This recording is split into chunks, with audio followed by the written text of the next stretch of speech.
Well, Caleb, I appreciate your time today coming to talk to us, especially over here at Wild Heart Athletics Podcast. And just for our interviewers and our audience, I know they want to get to know you. So, do you mind introducing yourself and telling us about your sport? Yeah, man, for sure. Um, so my name's Caleb Cowan. I am a very new climber, especially in paraclimbing. Um, I'm a veteran of the Army. I'm a dad, and I'm also a graduate student on top.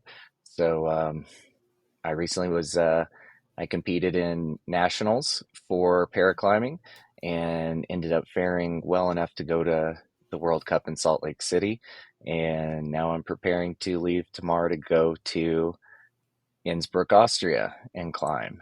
And this has been such a crazy whirlwind of an experience. That's awesome, man. So, how did you find climbing?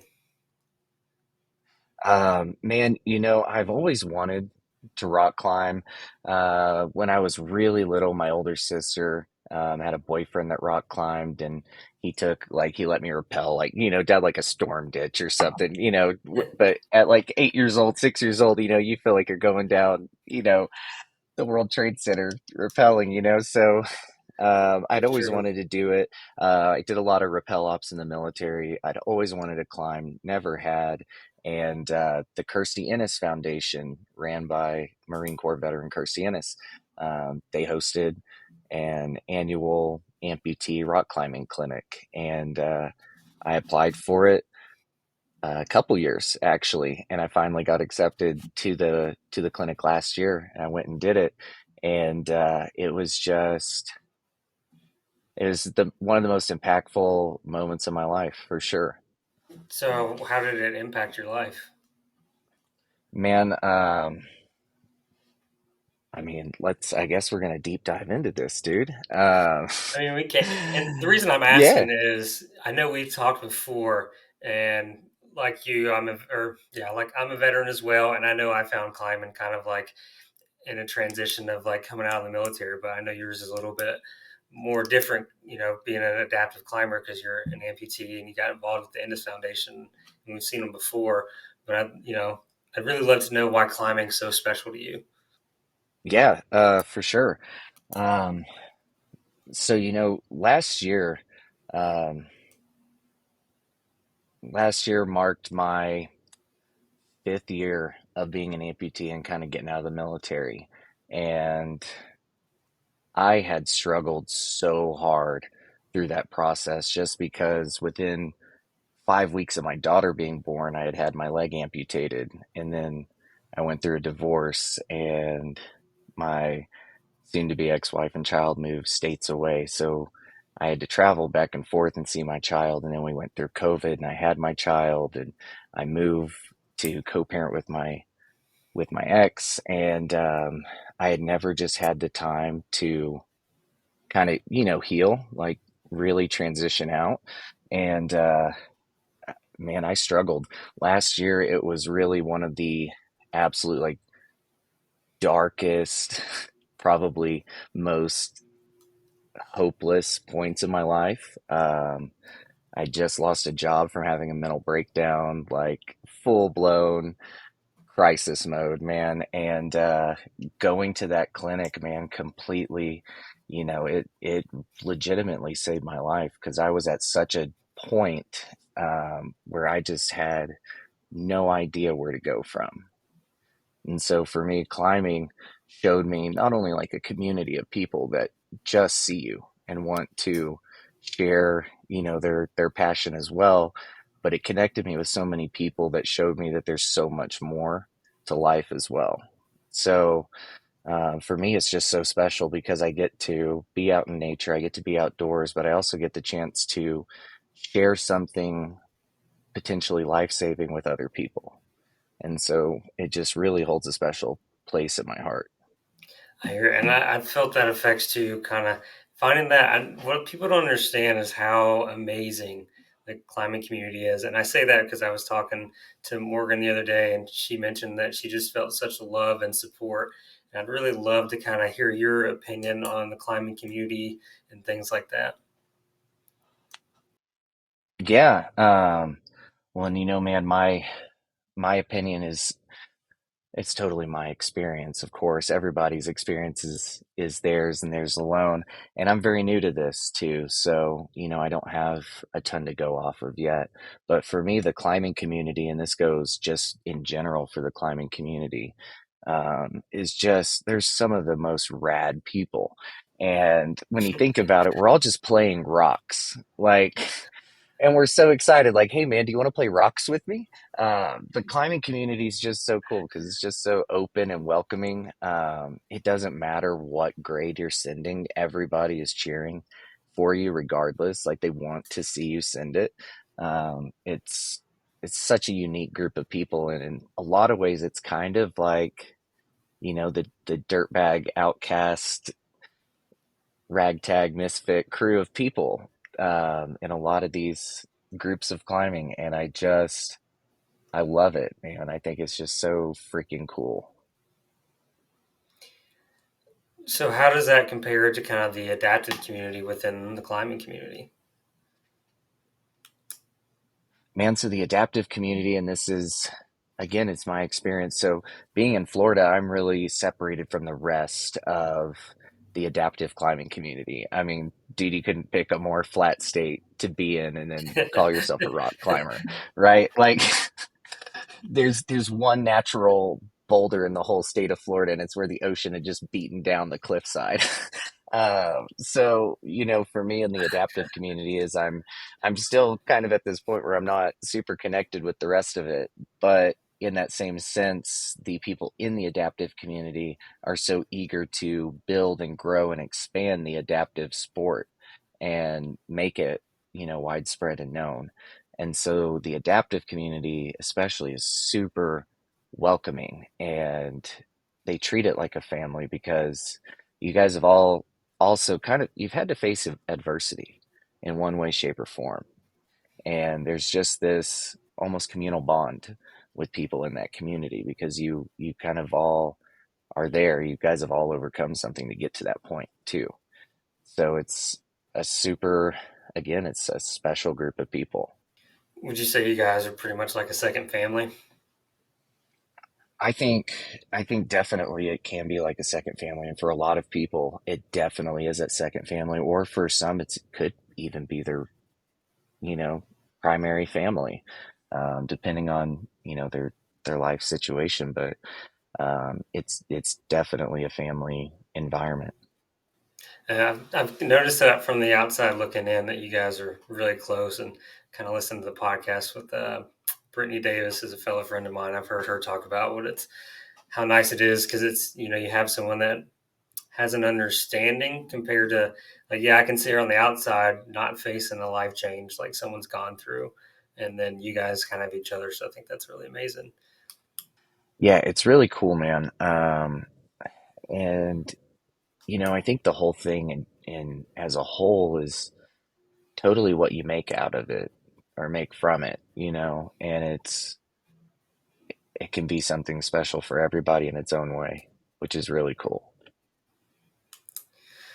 So, would you mind kind of telling us about your first time climbing? Like, how was it for you, and kind of what I know the community is great, but was there a particular moment that really just sucked you into climbing? I know we all have those, so we all have our moment.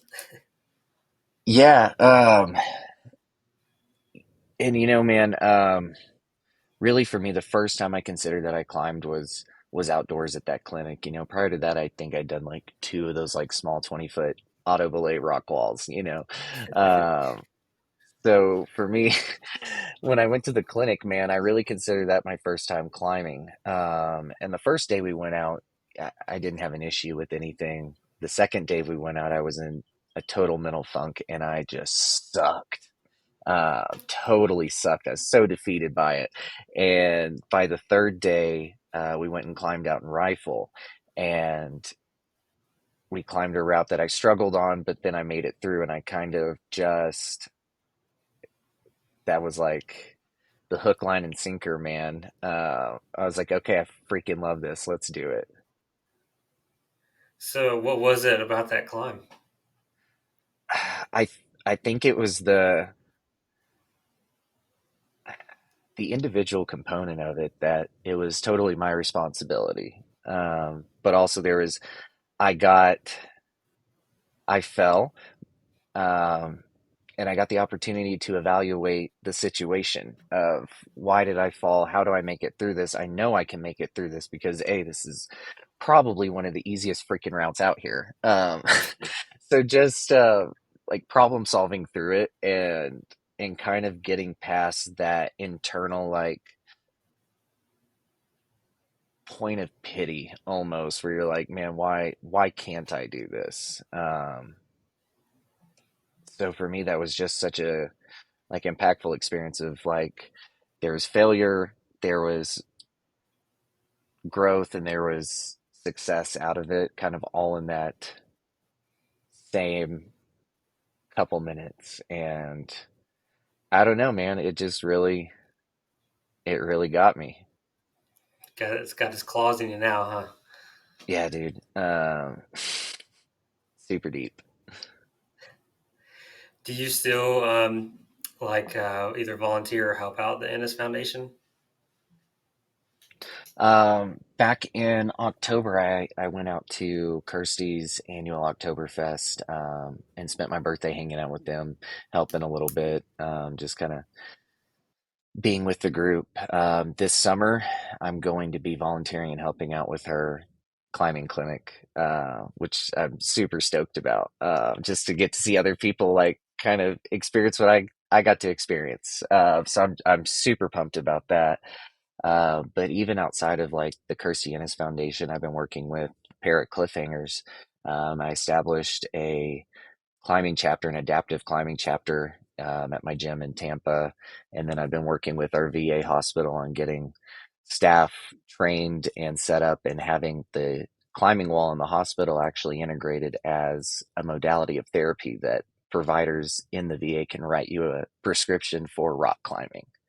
And so I've been kind of staying busy within the whole rock climbing thing in a lot of different ways, I guess.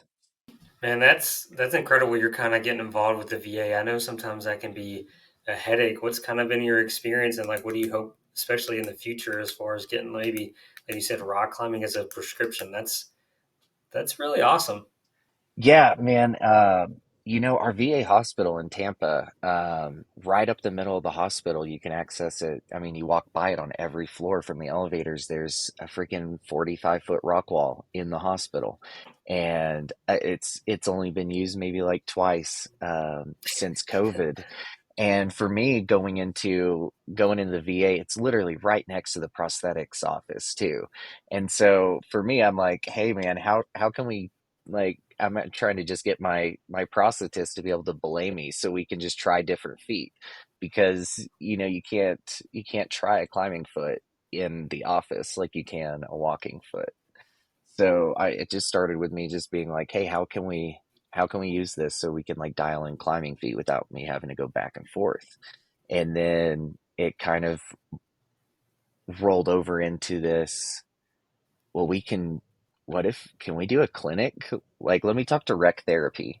So I talked to rec therapy, and then we ended up all kind of getting together. And over the past, I don't know, 7, 8 months, we've been working through all the bureaucracy and red tape of the VA system of getting regulations and SOPs and staff and training, recertifications, and then integrating that also as knowledge to the providers. Because a big issue in the VA, and I'm sure you've experienced too, is there's so many different departments that do so many different things that other departments have no idea what the other departments do.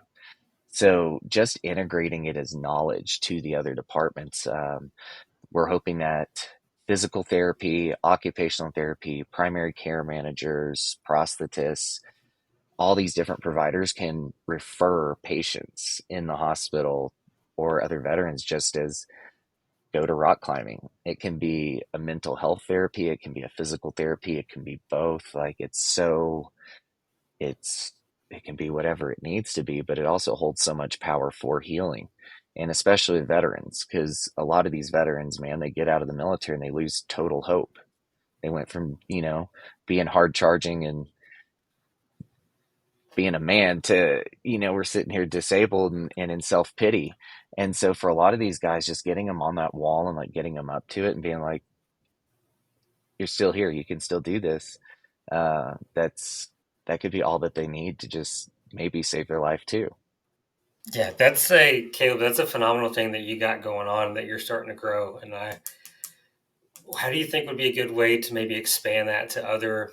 And I want to stay not, I mean, VAs are great, but not every VA has like a wall. So, what do you Yeah. think is a way people, whether they're adaptive or non-adaptive climbers, can get involved and maybe start something like you did? Because you mentioned you have, an adaptive paraclimbing thing at your gym. So, what's kind of your thought process on starting something like that?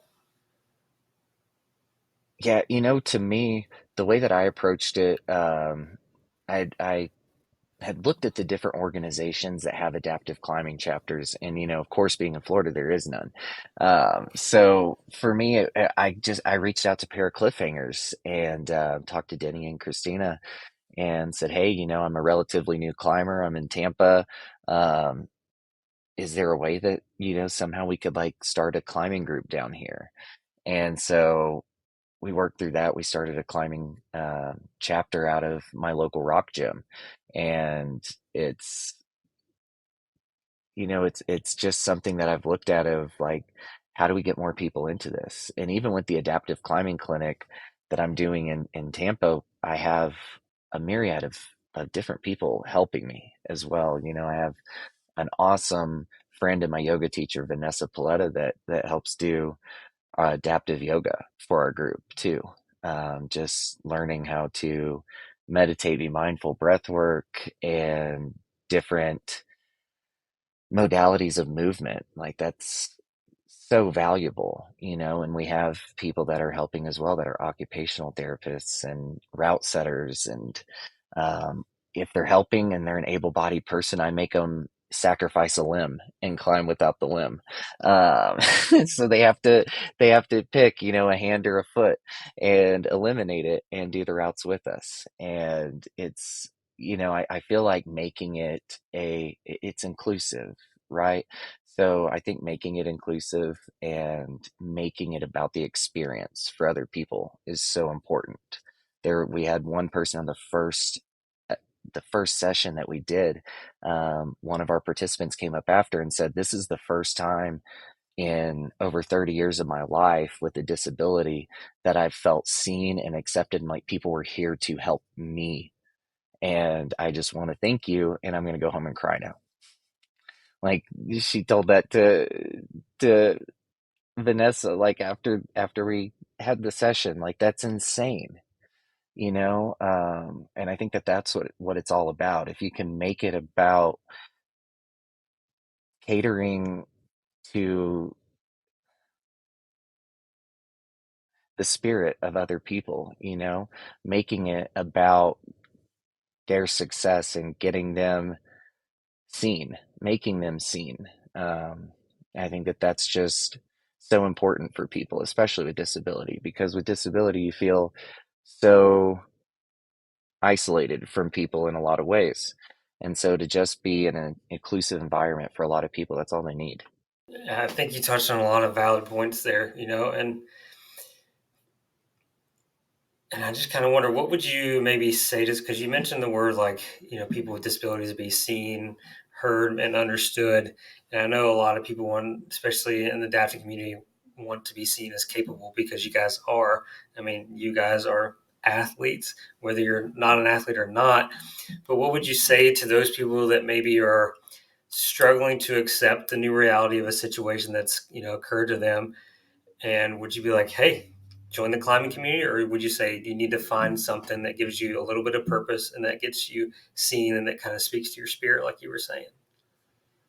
Ooh, man, so I I don't think climbing's for everybody. I don't think, there is like a one size fits all solution. If there was, there would be no depression, anxiety, or anything, right? We'd all be so happy if there was a one size fits all solution to That's a life.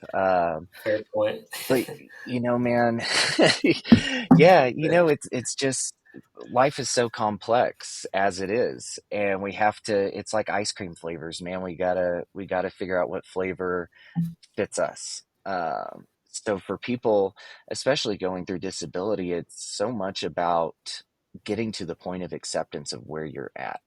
Like, and people who've worked through trauma too have been through the experience of being like, being told, the trauma matters that happened, but what matters the most is that you're here, and that we work from here, so, and especially for me, I had to get past the point of still seeing myself as this, you know 210-pound staff sergeant that could, Kool-Aid man through the freaking side of a door or a wall, so I struggled a lot with that, just seeing myself like, here's where I am now. I'm not that same person anymore. um, Accepting that, coming to terms with it, as it's a stage of grief that you have to get through. But for me, it was totally just accepting where I was and saying I'm disabled, because I hated calling myself disabled, like despised it. But now it's getting to the point of recognizing that disability also doesn't equal inability. So, yeah, I'm disabled, but I'm not unable or incapable either. And that's the case with everybody that has a disability. It's, yeah, you're disabled, but you're not incapable. You're totally capable of doing everything else that everybody else does. We just may have to do it a little bit different. And it's all about just finding that flavor for what works for somebody.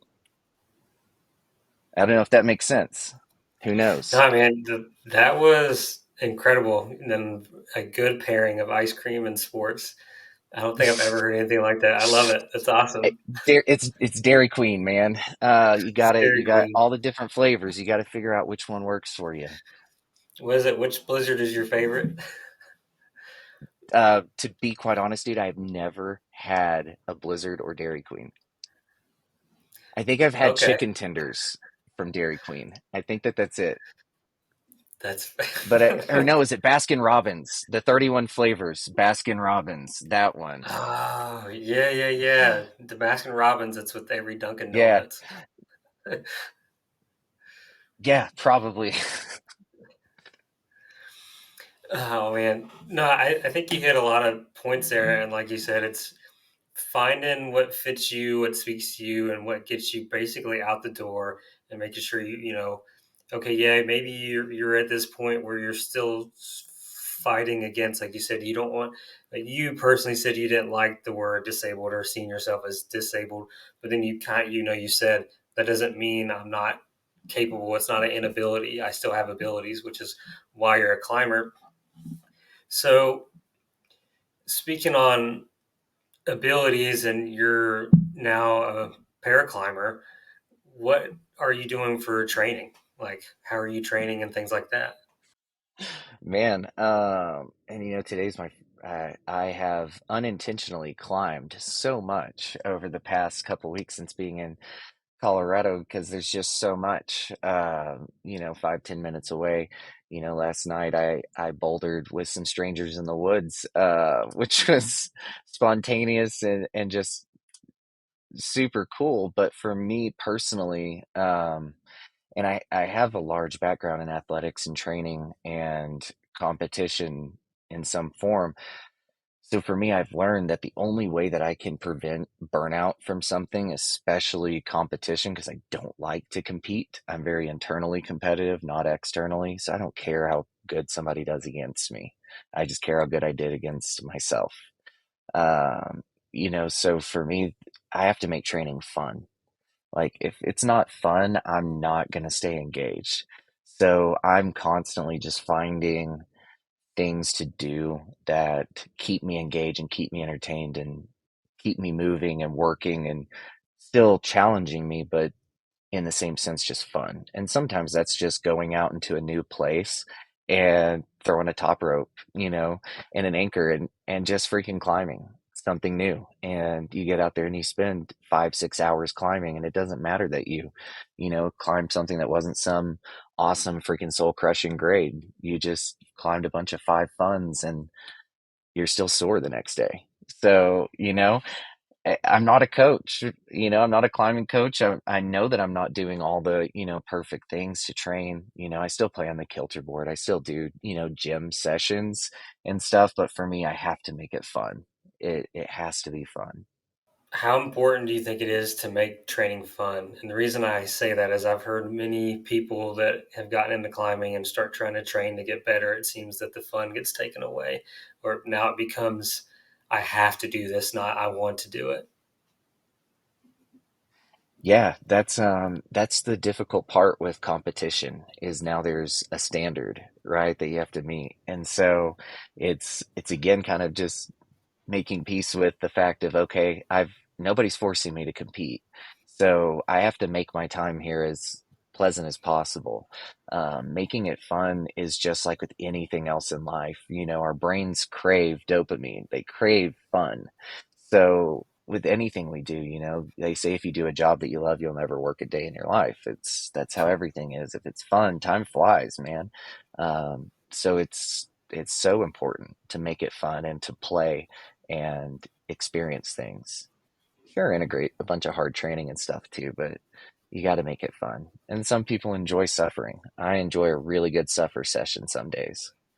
So it's just, again, it's flavors, man, but I think fun is the primary ingredient. So, do you have ways that you try to keep your training and climbing fun and interesting?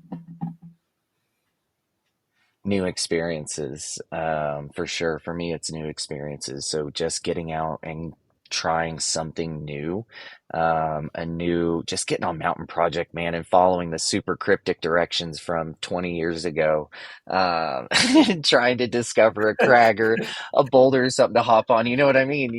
Tim from Yes. 2002 says turn left at the second broken twig, and if you've approached the carcass from a mule deer, you've gone too far. And it's Correct.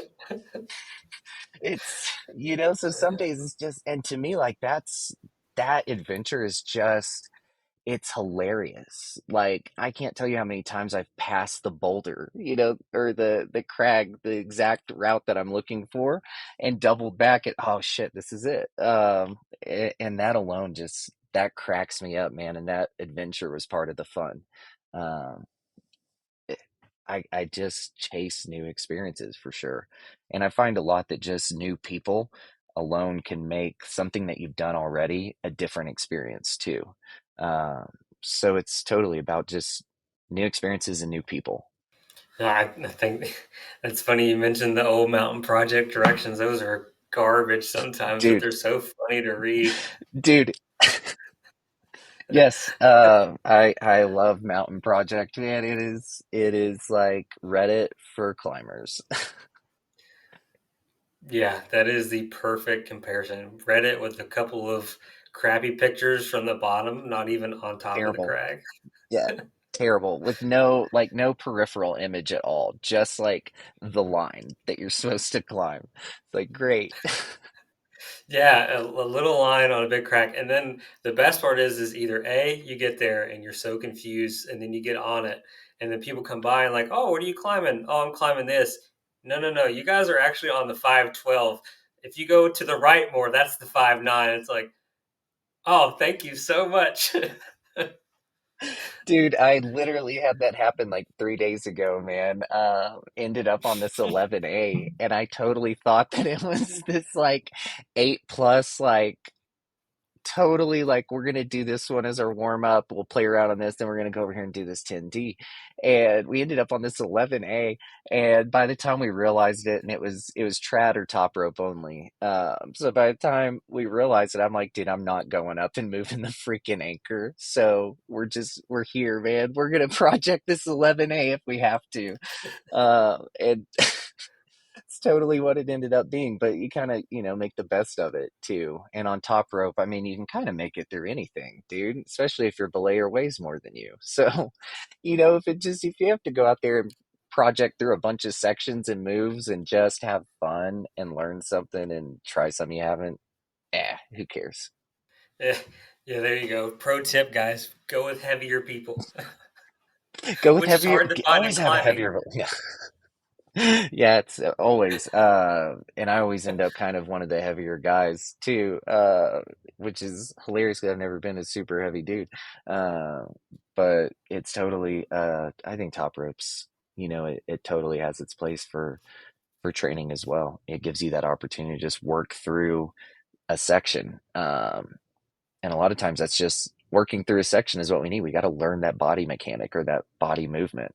Um, and then eventually you're able to send it, on a loose belay or sport it or lead it on trad. Uh, I think top rope's super cool though, in its own way. No, you're right. I think top rope's a great way to, not only improve your climbing ability, you learn new movement, challenge yourself, but it's also a safe way to do it because we all know, kind of understand climbing can be risky, but and also it's a good way to problem solve, which is can definitely contribute to life as well. Yeah. Yeah. I think that's one of the things that I enjoy the most about climbing is problem solving. Having an exact problem that you have to figure out. And sometimes that's, especially for adaptive climbers, it's figuring out an alternate solution to the problem that definitely wasn't intended. And so it's really cool because a lot of times when you're climbing something as an adaptive athlete, you may be sending the first ascent of, that beta. Uh, it's kind of cool. It's a new opportunity every time to kind of paint something different. Yeah, and that's completely right, especially since you guys have to, you know, figure out a new way to move, given like if you've got a prosthetic on or things like that. I don't know. Have you seen like a crossover from climbing into your like daily life? Kind of going on that problem Man, solving. the problem solving, it definitely helps me be more patient with problem solving, man. Because if there's anything that rock climbing can teach you, it's freaking patience. And that can even be bouldering. It teaches you patience because you have to solve this problem, and sometimes it's going to take you 20 plus tries. I can't tell you how many times I've taken 20 plus tries to do a boulder problem because I refuse to quit it. Like I'm just too stupid to quit. Uh, so it the problem solving aspect, so much for me is just patience. Just okay, dude, there is a solution. We just gotta, you know slow down and figure it out, try something new. And then, too, just the mental health aspect of climbing and exercise in general. We know there's so much research that says exercise is good for us, time outdoors is good for us. So, you know climbing alone, just it gives you so much that you need as well. Yeah, and you hit it really big there too, with like going into like mental health and things like that, and like the benefits of exercise. It's been so researched, and I think that's I mean everybody should know that, but I think that could be very beneficial for the adaptive population, especially if someone like you said has maybe just undergone a life changing experience and they're in that, like, I don't want to say dark tunnel, but they're in that space of like having to accept it but then still fighting reality, and like how either a combination of finding a community and finding some activity that gets them, whether it be outside or just being active, how that's going to help them and benefit them in the long run. Yeah, and it's so important, man. And there's so much research just behind being outdoors, being disconnected from digital media, just being there in the moment. And I think for people, getting outdoors is so important, and it's something that we do less and less and less each year as a society as we spend less time outdoors. And there's so much healing power in nature that I think we fail to acknowledge a lot of times. And powerful, it's such a powerful thing, man. And nature's free. Like it's free. So it's a readily available source that has proven benefits for healing. Yeah, no, that's right. I've read like research papers on the power of like being in nature, how it heals. Like you said, the digital world, as great as it is also not the greatest. Probably a polite way It's to one of put it. our largest downfalls, man, for sure. It's we're definitely in a battle against, the evolution of our brains and technology and all the things with technology and just, you know, living a life that really honors us as human beings and our experience on the earth too. Yeah, and how has being in nature more helped you? Man, and for forever, man, even growing up, nature has always been an outlet for me. Growing up, all my birthdays, all I wanted to do was go camping in the woods. Like that was it. Um, th- I don't care. I just want to go camping, man. While I was in the military, man, I would always take off when I could in my birthday month in October to go backpack in Colorado or backpack somewhere and spend time outdoors. For me, it's always been something that I've just felt a deep, like energetic spiritual connection to the outdoors. However, not the beach. I do not enjoy the beach at all. I've never enjoyed the beach, but the mountains for sure. Being outdoors, being in the mountains, being in trees and rock and everything that just completely fills my soul. Yeah, I'm right there with you. The beach sucks. I'll just say it. I don't understand it. Yeah. I don't want to go sit in sand all day. Hey man, there's like three beaches total, man. If you've seen a clean beach, you've seen a clean beach. If you've seen a tropical beach, you've seen a tropical beach. If you've seen a dirty beach, you've seen a dirty beach. Um, it's all the same. So to me, not really about it, but I do like to spearfish and get out in the water. But nah, man, you're not gonna find me tripping through the sand to go sit and bake. Not my jam. Nah, I hear it. Yeah, active aquatic adventures are definitely more enjoyable than, like you said, trudging through the sand and sitting around just getting burnt for no reason. Yeah, yeah, I'm good, man. Have you done any like recent like hikes or camping trips other than like I know you just did a road trip with your daughter, but anything else or Man, lately, well, I hiked quite a bit yesterday, which is one of the coolest parts about being out here, is that you can, swing a cat and hit a hiking trail. So it's so readily available, man. Nature's just everywhere that you are and everywhere that you look.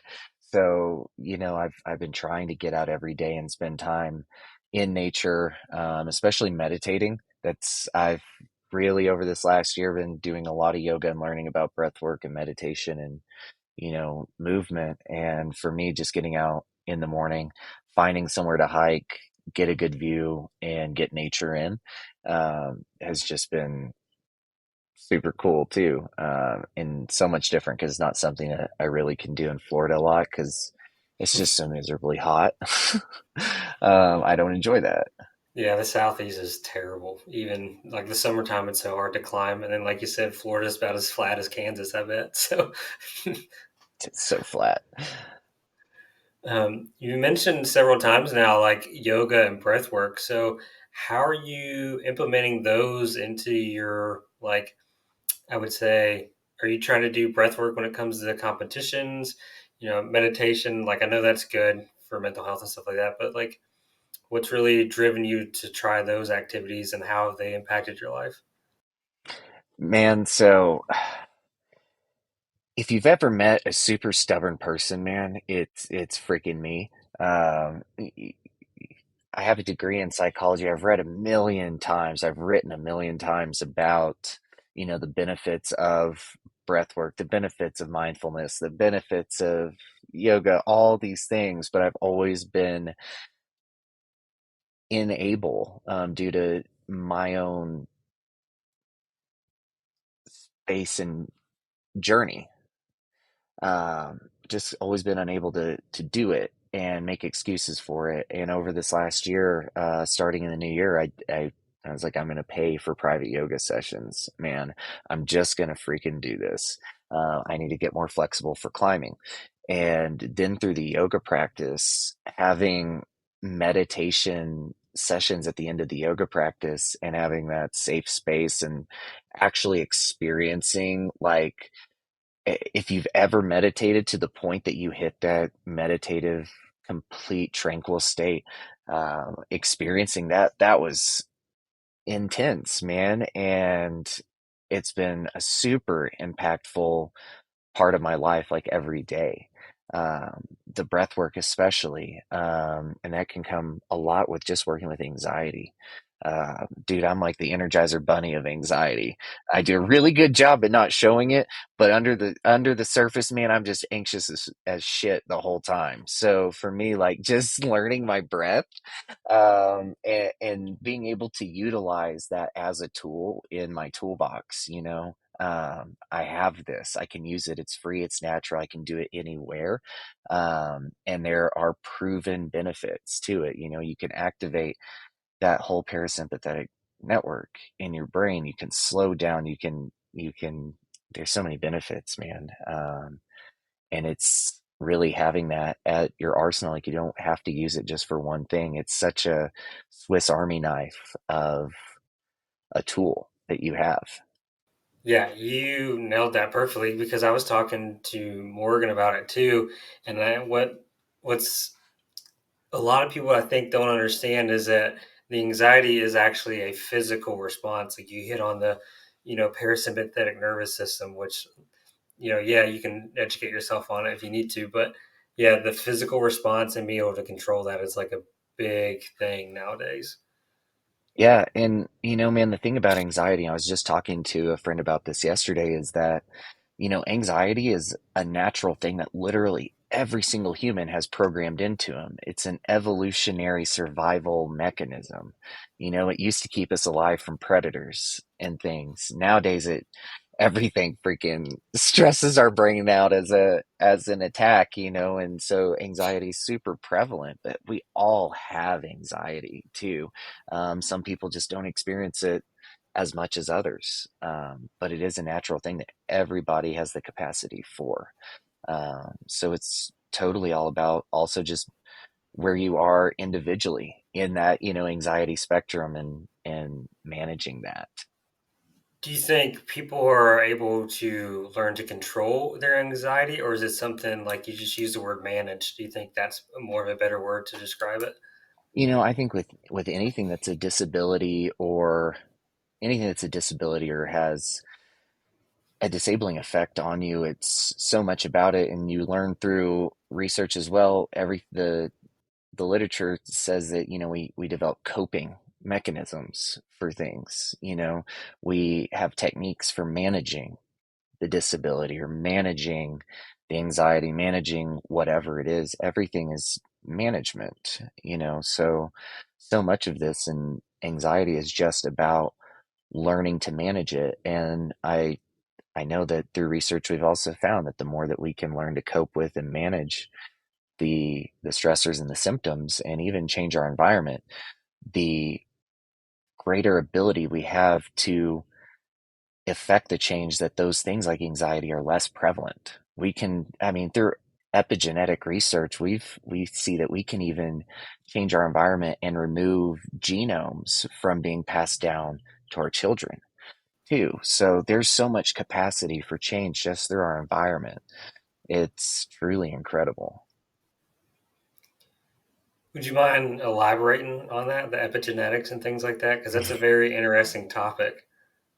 Yeah, and man, I'll totally preface with, I am not a doctor or a licensed psychologist or anything, but I do read a lot of research, and I do really, really, really appreciate the theory of epigenetics, which it posits that through it's the nature and nurture debate, the dichotomy of nature versus nurture. What are we born with, our biology, and what does our environment do?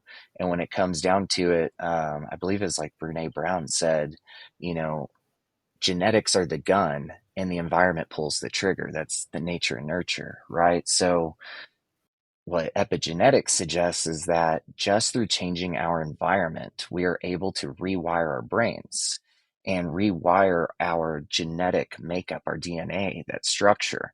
And that's what we pass down to our offspring. But also, when you think about it too, is that all these genes that get passed down, even if it's, the alcohol gene or the depression gene or whatever, it's not a guarantee that you get that. It's again, the gun is loaded. You have a predisposition for it, but environment is what pulls that trigger. Somebody can be born with that predisposition for alcoholism, but never be in the environment that actually activates that genetic marker.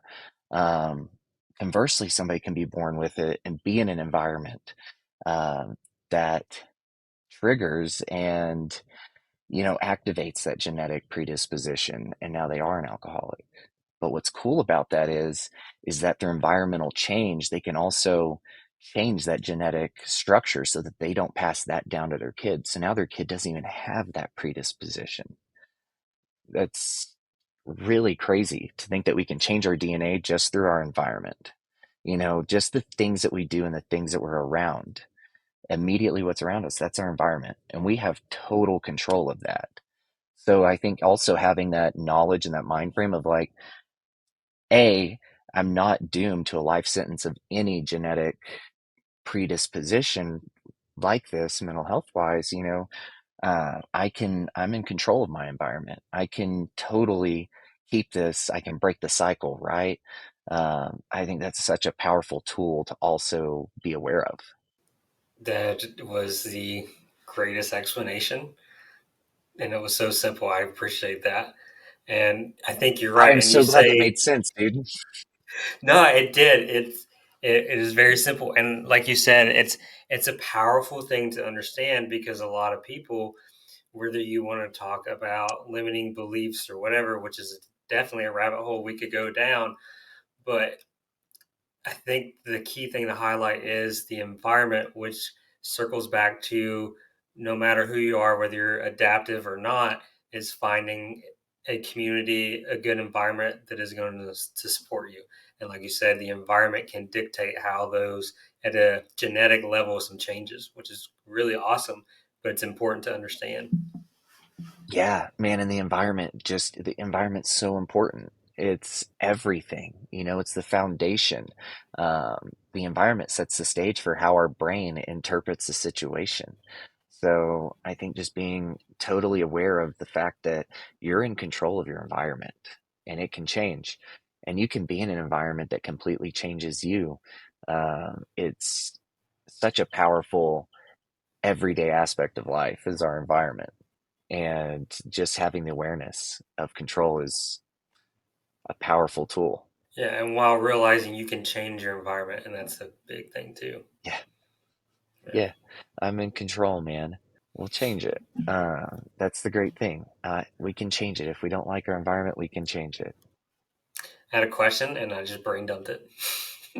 Oh man, it's okay, dude. I brain dump usually my answers halfway through answering something, so I'm You and me glad I've both, hung man. on this long. You're good. What I thought was really cool because I've looked into meditating a little bit and I struggle sitting still.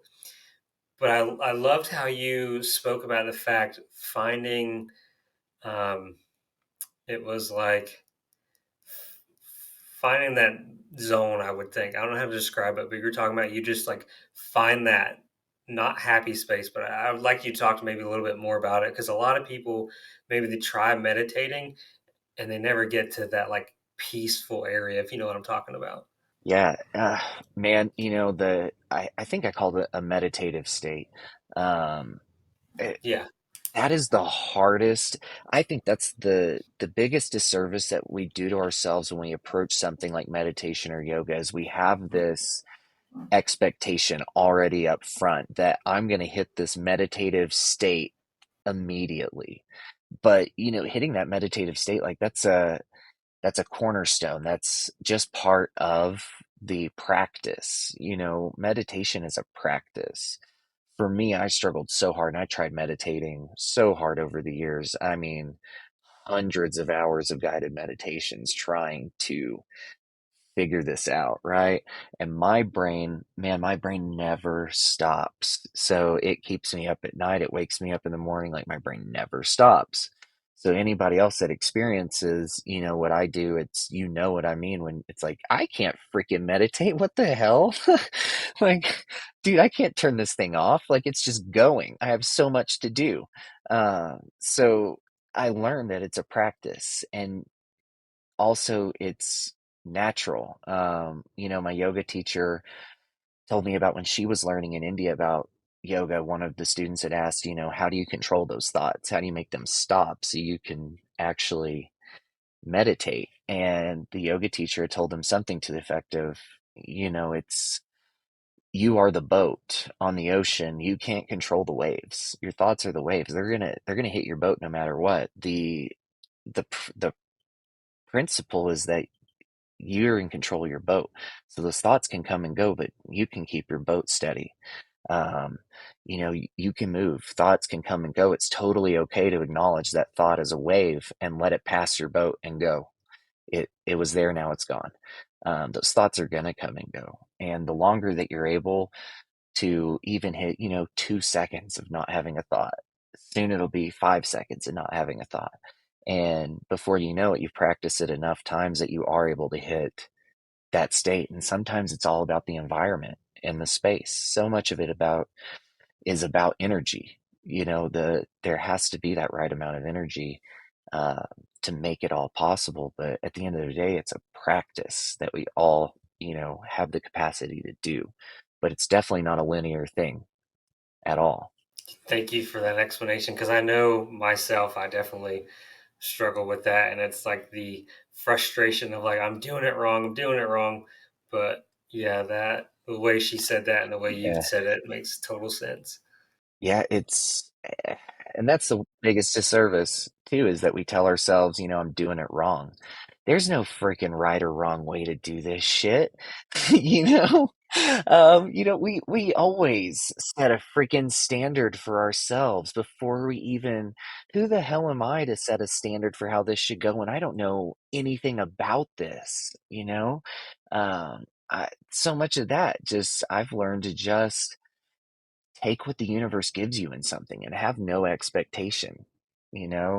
Expectations are the freaking thief of joy. Could you describe like your meditative state the first time you reach it, or like what you feel when you reach that state?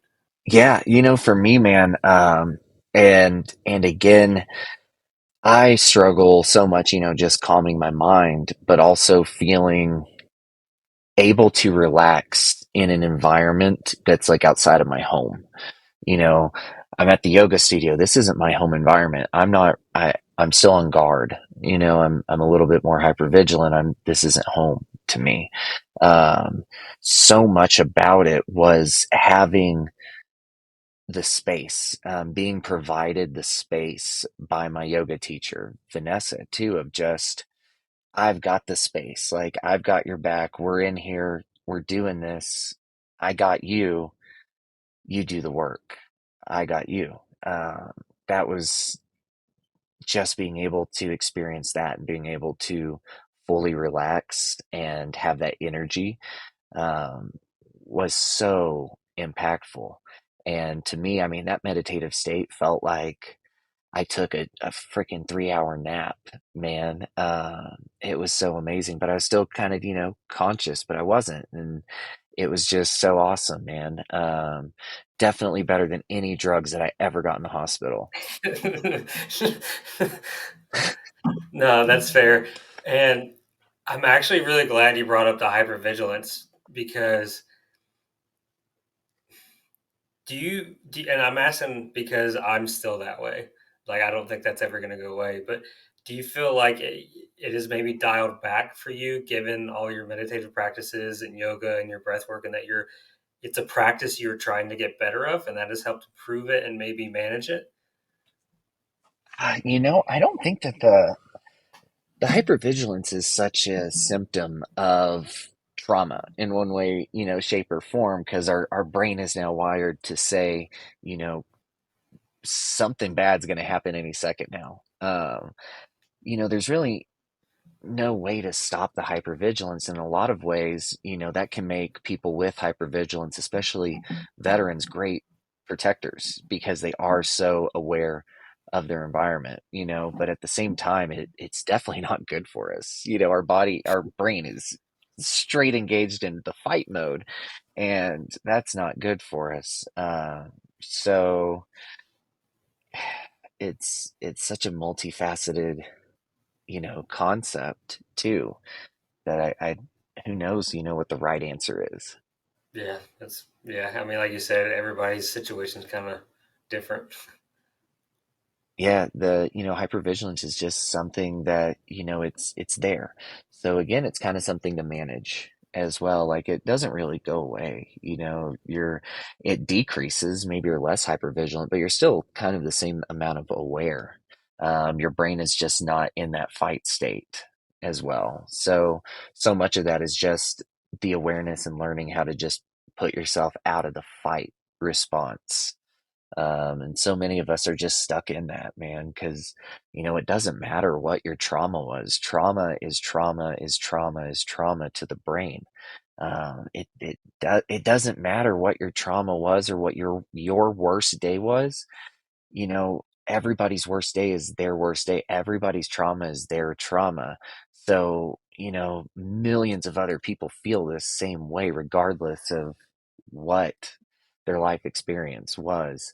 And it is a protective mechanism, but it can also be something that's really harmful to us as well. So just being able to be aware of how to control that response is major. Again, Did it take you a while to kind of like fully understand that and to learn how to, I don't want to say cope, but like maybe become aware of it? oh yeah, yeah, tons of time. And man, I'm still learning. Um, I'm a freaking work in progress every day. I'm Aren't never we going to all? be 100%. Yeah. And man, just recognizing that as a human is like, dude, I'm a freaking human. We're all humans. We all screw up. We've all screwed up. We're not freaking perfect. We're living a human experience, and most of us are just white knuckling it, trying to just figure this shit out as we go. So, it's such an experience, man. Yeah. No, but I mean, yeah, you've given a lot of great advice over the past couple of minutes. I love it. Oh God. Sage advice, man. No, it's good. And I'm yeah, just living. hey, aren't we all? And I think it's cool because you're able to speak on it, right? Because like you said, you're, studying psychology, which has a lot of benefits, and in the long run, I think it's going to help a lot of the mental health that's going on, whether you're a veteran or struggling with somebody or just somebody that experiences anxiety, doesn't matter. But how do you have any plans for your future with like your degree in psychology, like getting a master's and then maybe doing counseling, or is that kind of on the back burner right now, or have you thought about it? Man, I actually was about to start an LPC program to be a therapist a couple years ago. I finished my bachelor's in psych in 2020. Over the last couple years, I've gone on and off to grad school. I just finished the requirements for my graduate degree in management with an emphasis in nonprofit management. Um, I'm currently finishing a certificate in nonprofit management for that graduate degree. And, for me, I don't know, I've always had this view on knowledge and education of, well, I get paid. The GI Bill pays me to go to school. I think that's one of the largest disservices that veterans do to themselves is not take advantage of the free money of going to school. Because at the end of the day, man, I could lose my other leg tomorrow, but barring a major traumatic brain injury, I can't lose the knowledge and things that I learned through my life. So to me, education has always been so important, and I will always be a lifelong student of something. But especially as long as I have anything left in my GI Bill that's paying me to go to school, I'm going to go to school. Down the long run, man, I've learned really, I, I don't really want to be a therapist. Not really. But what I really want to do, especially, is kind of work in that nonprofit sector of helping adaptive athletes, helping veterans, helping people struggling through life find a purpose and find that why and the drive. So for me, everything is kind of geared towards that. Yeah, that's excellent. I can understand that, and I can see your passion about it. And it sounds like you've actually found your passion in your pursuit forward, which is amazing, which a lot of people don't. Yeah, and the thing is, it doesn't feel like a passion. It doesn't feel like anything. And I think that that's what really, when you know that you found something that you love, is when it's just so effortless. Like it's just integrated into your life as just life, and everything else that happens that's subsequent is just a positive subsequent effect. And it's super rewarding and gratifying because there was no effort put into it, really. I mean, there is effort, but that effort is so pure that it doesn't feel like it was effort. Or at least to me, man, this all feels so fun. I'm having fun doing it, and I know that I'm doing a good thing. And I think recognizing that too, of, is what I'm doing good? What is the motive behind this? What's the intention? Who's benefiting from this? Other people are benefiting from this, and I'm benefiting from this too. And I think it's so awesome that I am benefiting from this, and especially with the people that have supported me in getting to this point. Like, you've not only helped support me, support other people, but you supported me with something that is quite literally like a lifeline for me too. So this has helped me, stay doing what I'm doing, but keep me happy and keep me going. Man, that's you're such a beautiful talker, Caleb. I love it. You're really good at this. That's awesome. Oh man, thank you. Thanks, man. I'm impressed that I'm able to hold a conversation with people because I was homeschooled. So No, you're doing great, and explains a lot. no, I really do.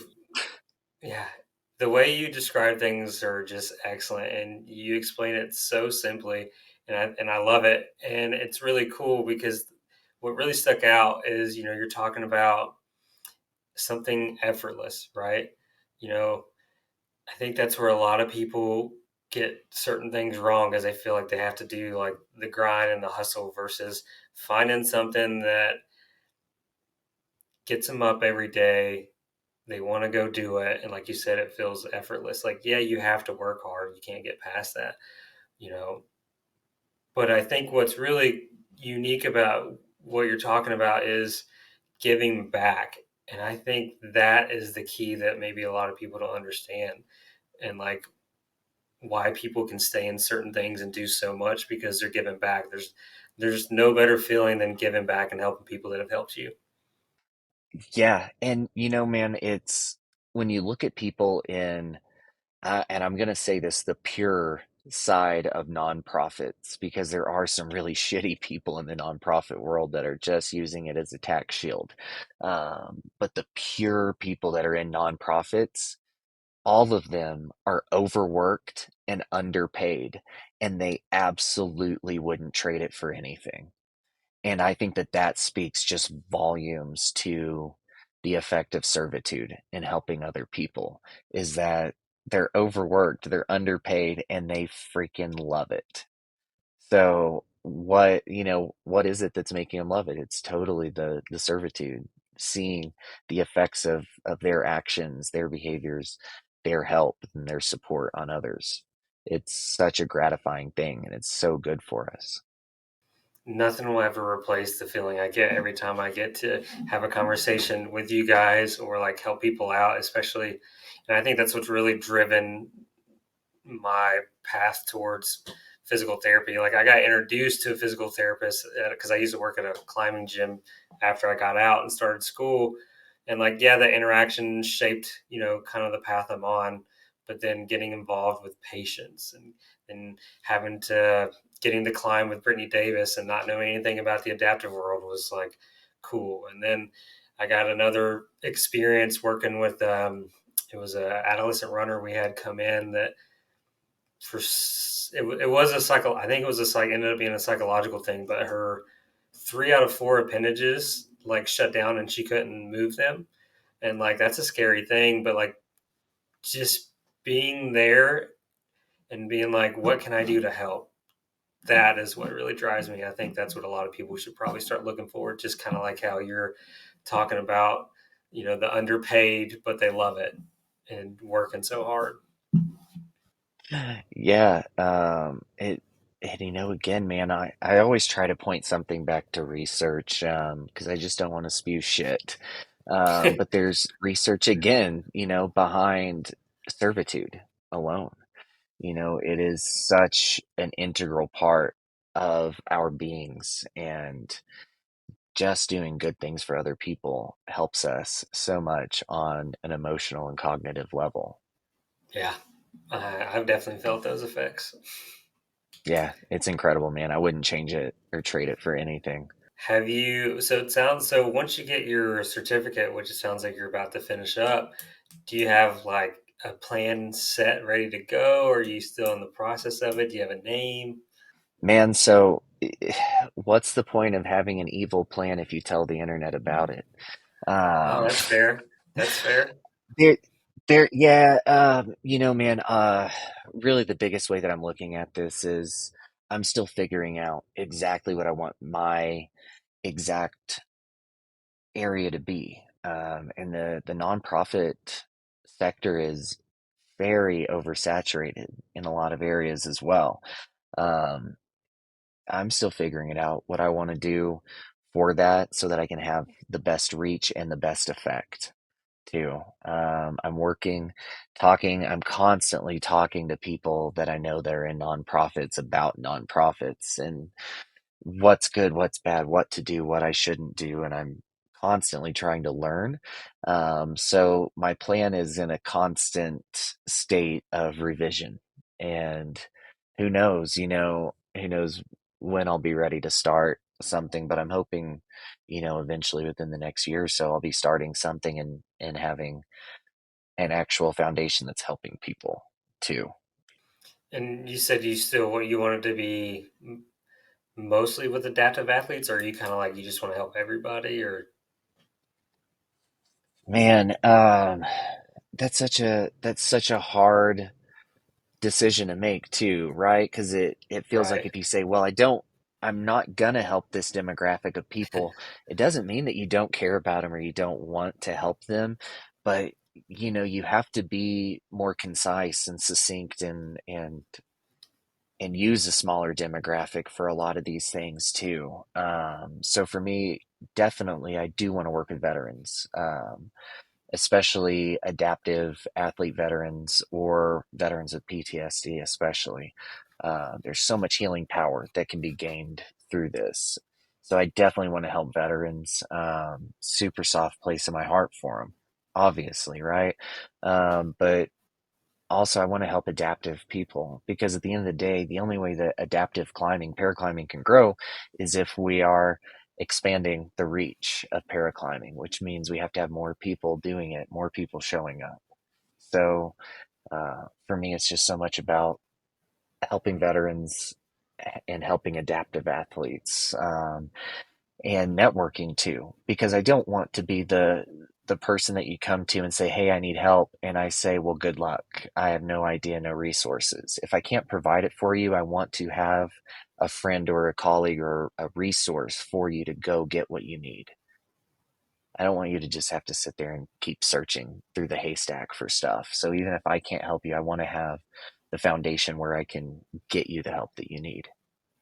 Yeah, I think that's the hard thing too. Like you said, you want to help everybody, but and then I guess the key word would be like niche. You hear all these, I'm a specialist in this and this, but yeah, I think networking is definitely one of the best things you can do, and it sounds like you're doing a great job there. But then, kind of like you, I have that soft spot for veterans, so I totally understand what you're talking about, and you're living proof of seeing the healing powers of not just climbing, but like community and sports, and like the healing process for veterans in that. And I think that's awesome. Yeah, man, and the community aspect is so huge to recovery. um, so huge and having support. That's giant. Again, there's studies that show, people that have support make it better through recovery with so many things. So just having that communal aspect, and for veterans especially, I know for me personally, teamwork means something completely different to me than other people on the team who aren't veterans. Teamwork means something really deep to veterans. So um, finding a team and finding a community and an outlet, that's huge. And feeling that purpose, like you have your team and you're serving your team and you guys work together, that's a huge component to just recovery. Yeah, and it can be very difficult to find that team and that support system. Yeah, it is. It's hard. It's super hard to find that. And that's something, for veterans, that's because teamwork means something completely different to veterans. It's so easy to feel let down outside of the military by groups of people that are supposed to be your team. So it is a constant battle getting out of the military of finding a team that jives. They're on the same wavelength. It's the same page. Yeah, teamwork means this to me. Same to you. And you just got to find it. And sometimes it's a compromise of knowing, you know, this group can, like, they got my back up to this point. Who knows? But so much of it's just finding that team. Yeah, the team, and then sometimes it's hard when you have those trust issues too coming on out because you have that skewed opinion of the public when you first get out, which is takes a little bit to get over to. Yeah.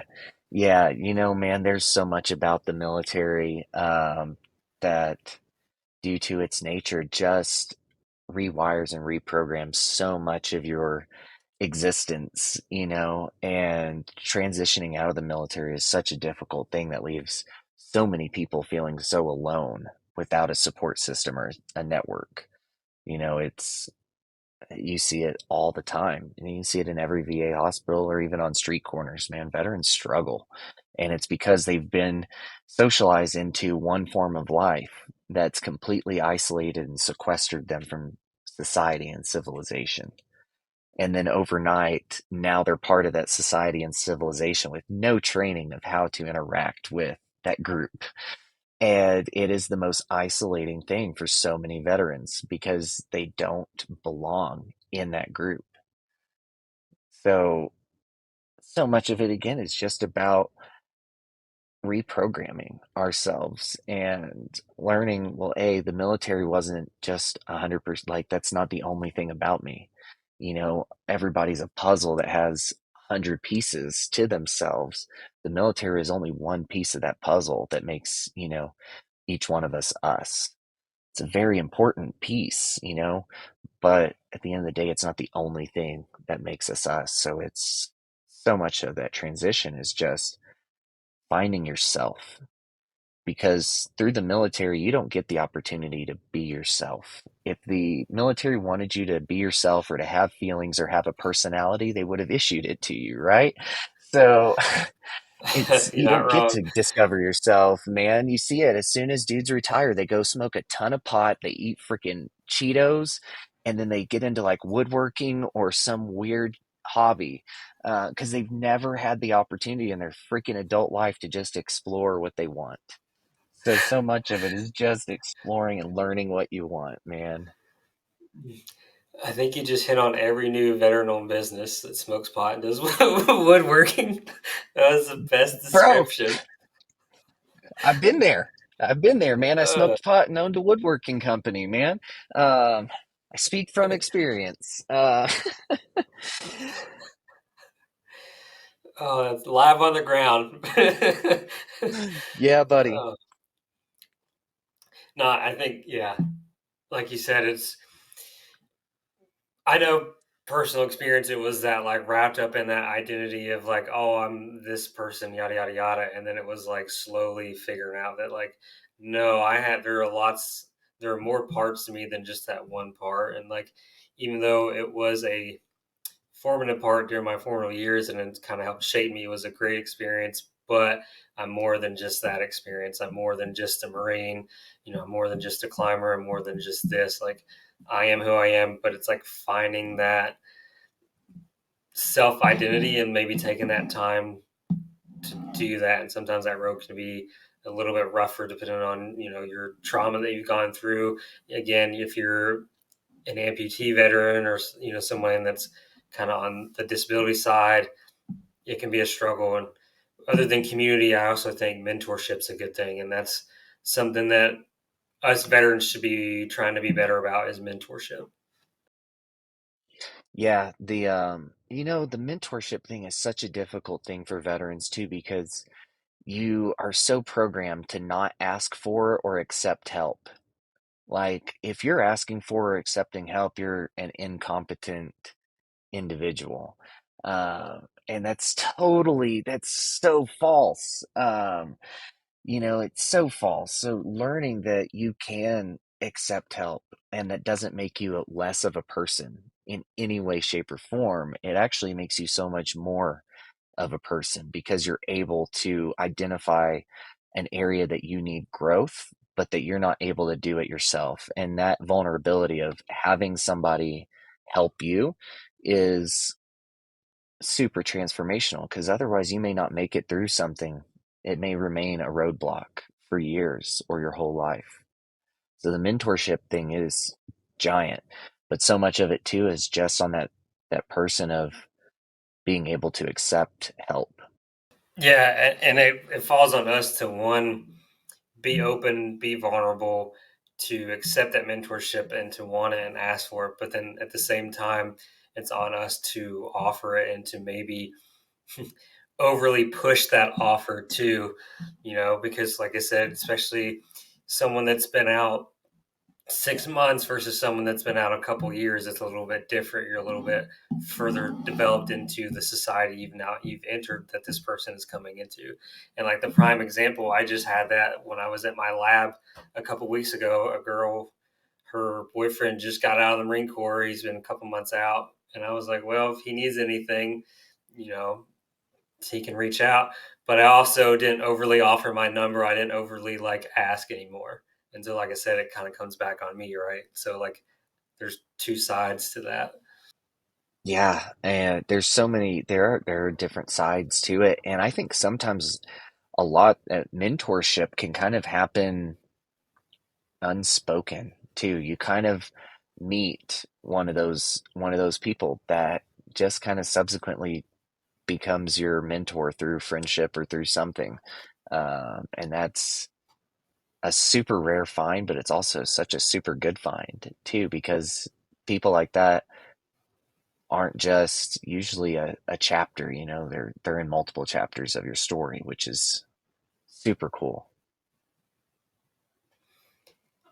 Yeah, and you're right. It's definitely a blessing, and like it's crappy because unfortunately not everybody gets that story, and so now the thing is how do you, and it's hard to do a mentorship thing on a massive scale, you know. Yeah, the mentorship on a massive scale is so difficult. And I the VA tries it, but I mean, I'll completely self-identify, and every time that anybody in the VA system has called me as like wanting to be a mentor or help me, I have I've probably been a raging dick to them and been like, I don't want your freaking help. Um, it's such a syndrome, man, that you have as a veteran, especially if you were, an NCO or an officer. It's like, nah, man, I'm a big boy. I got this. I'm gonna take care of my own shit. Leave me alone. I don't need your help. But at the end of the day, when you realize you get out of the military, man, the military didn't give you life skills or give you human skills. It gave you warrior skills and battle drills and tasks. You didn't learn emotions. You didn't learn how to be a human. You didn't learn how to accept help. None of this. So it's so much is still you're just learning to be a freaking human. And for a lot of veterans, that's super hard, especially me. I joined at 17 years old and I was in until I was 26. That was my whole freaking existence, I was a sergeant before I could even freaking vote. I was a soldier before I could buy freaking cigarettes. That was my whole identity formation. So just learning how to be a human was I'm still learning, man. I'm still learning how to be a human. Yeah, I'm getting better. It's a daily struggle of trying to be a better human and Yeah. learning how to be a human. Yeah, and I think that just as a person acknowledging like I'm a human. I'm learning to be a human. Every day is a journey and I'm never going to be perfect and some days are going to be better than others and some are going to be worse than others, but it's totally just recognizing that life is just a journey of being a human and we are all trying to figure it out. Yeah, and that goes for everybody, not just veterans too. You know, Yeah, uh, it's everybody, man. We're all we're all trying to figure this out, and there's no instruction manual, and there's a no, it's not. million conflicting opinions. There's everybody's got their own freaking opinion on how to do life right, or how to raise a kid right, or how to do anything. Um, who knows what the right freaking answer is? But I'm convinced there is no right answer.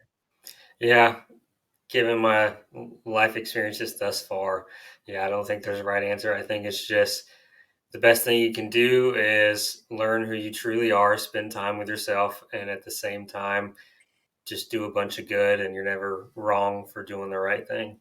Yeah, you're not. And man, like you were saying, it's for people that aren't veterans too. I mean, when you think about it, especially our generation, like it's less than 1% of the nation served in our generation, so you have 99% of the rest of the country. Um, the effects of trauma or the effects of all these things that happen to veterans also happen to everybody else. They just had a different antecedent. They had a different cause. Something else caused it, but you still have all the same issues. And learning that as a veteran too, because when you get out, you're so jaded about civilians, you know, learning that we're all freaking humans, again, that was big, learning that everybody goes through shit, man. Trauma is trauma. And for so many people, their trauma that was not military related a lot of ways is worse in some cases, everybody's been through shit, man. And it's so much about it is just recognizing that everybody's been through shit and nobody escapes life unscathed. Like, nobody, especially childhood, man. Very few people escape childhood unscathed. And so realizing that with everybody, we're all humans. We've all been hurt. We're all just trying to make it to tomorrow. Yeah, pretty much in a nutshell, trying to make it to that next day. That's it, man. Everybody deserves compassion. Everybody deserves to be seen as a human. It doesn't matter, veteran, civilian, rock climber, able-bodied, disabled. It doesn't matter, man. We're all humans. We all want to be loved and accepted and part of something. And I think that that's just the biggest thing that we have to focus on with all this is that we're all freaking humans. So it doesn't matter. Anything else doesn't matter. If you're a human, you're a human. And especially to me, if you're another human, I'm going to try my hardest to treat you as best as I can because I know what it feels like to get treated like shit and I don't want that for you. Do I always succeed? No, because sometimes my anxious brain takes over. But I really do try with that is to honor the human experience with everybody. Yeah, and accepting that like we're imperfect too, And I really want to highlight the fact that you keep saying, we're all humans, we're all human beings. And I think that's a great way to kind of bring into the fact of like, you know, how to view the adaptive community. You guys are humans and Yeah. you're capable. Yeah. A- and the more that you're around adaptive athletes or even disabled people, you realize that honestly, the way that I've started looking at disabilities is not what is your disability, but it's like, what is your superpower? Because with this, these people, disabled and adaptive athletes, are some of the most tenacious, resilient people that there are. And to me, it's so much more impressive to see somebody that comes from a disadvantage and is able to turn that into a terrific situation. That is huge. And to me, I see that as so much more strong and capable than somebody that had more advantage and did less with it. So for me, the adaptive people in the disabled community is such a powerful group of people. And sometimes I feel like the reason that some of these people are dealt such a disability is because they were too powerful and the universe had to give them something to slow them down. I really do see some of these people as a superhuman superpower. And a lot of people have even said, that their disability changed them for the better. And so I think when your disability changes you for the better, you gained a superpower. Yeah, yeah. You guys have all excuses in the world to not do what you're doing, not to pursue, whether it's athletics or any other endeavor, right? But you guys saddled up and said, "Nah, I got this." Yeah. Yeah. It's totally about, uh, saying that, no, I got this. I'm going to do it. To me, that's so much of it. I'm going to do it no matter what, man. It may take me forever. I may go slower. I may fall and get bumped and bruised in the process, but I'm going to freaking do it, man. And that's the mindset that so many of these adaptive athletes and disabled persons have is I'm going to freaking do it, man. And that's a mindset and a tenacity that most people just don't possess. What do you think that does for people with like disabilities and things like that to, you know, not yeah, to accept it and then say, I'm not going to let it define me. I'm going to do this. Do you think it kind of gives them that control back and then they can start to focus on something else other than their situation? Yeah, man, when you think about it, like to the core fundamental psychological need of our brain is that need for control. Like we need control. If we don't have control, we're faced with uncertainty, and uncertainty definitely does not serve us well in a lot of cases. So I think having that control is so important. And it becomes a passive thing. Once it becomes integrated, it becomes passive. You have that control and you're able to just be you. And it's still again that accepting, like, this is where I'm at now. This isn't, and today is not yesterday, and yesterday is not the day before. So every day is different and you're never going to be the person you were yesterday. What do you think it did for you to kind of accept it and then to start taking control? I think it made me a lot happier. I know it made me a lot happier. Uh, Especially for me, it's just so much of the control thing, right? And it can be like this for a ton of people that have been through trauma. You need control, man. You can't do uncertainty.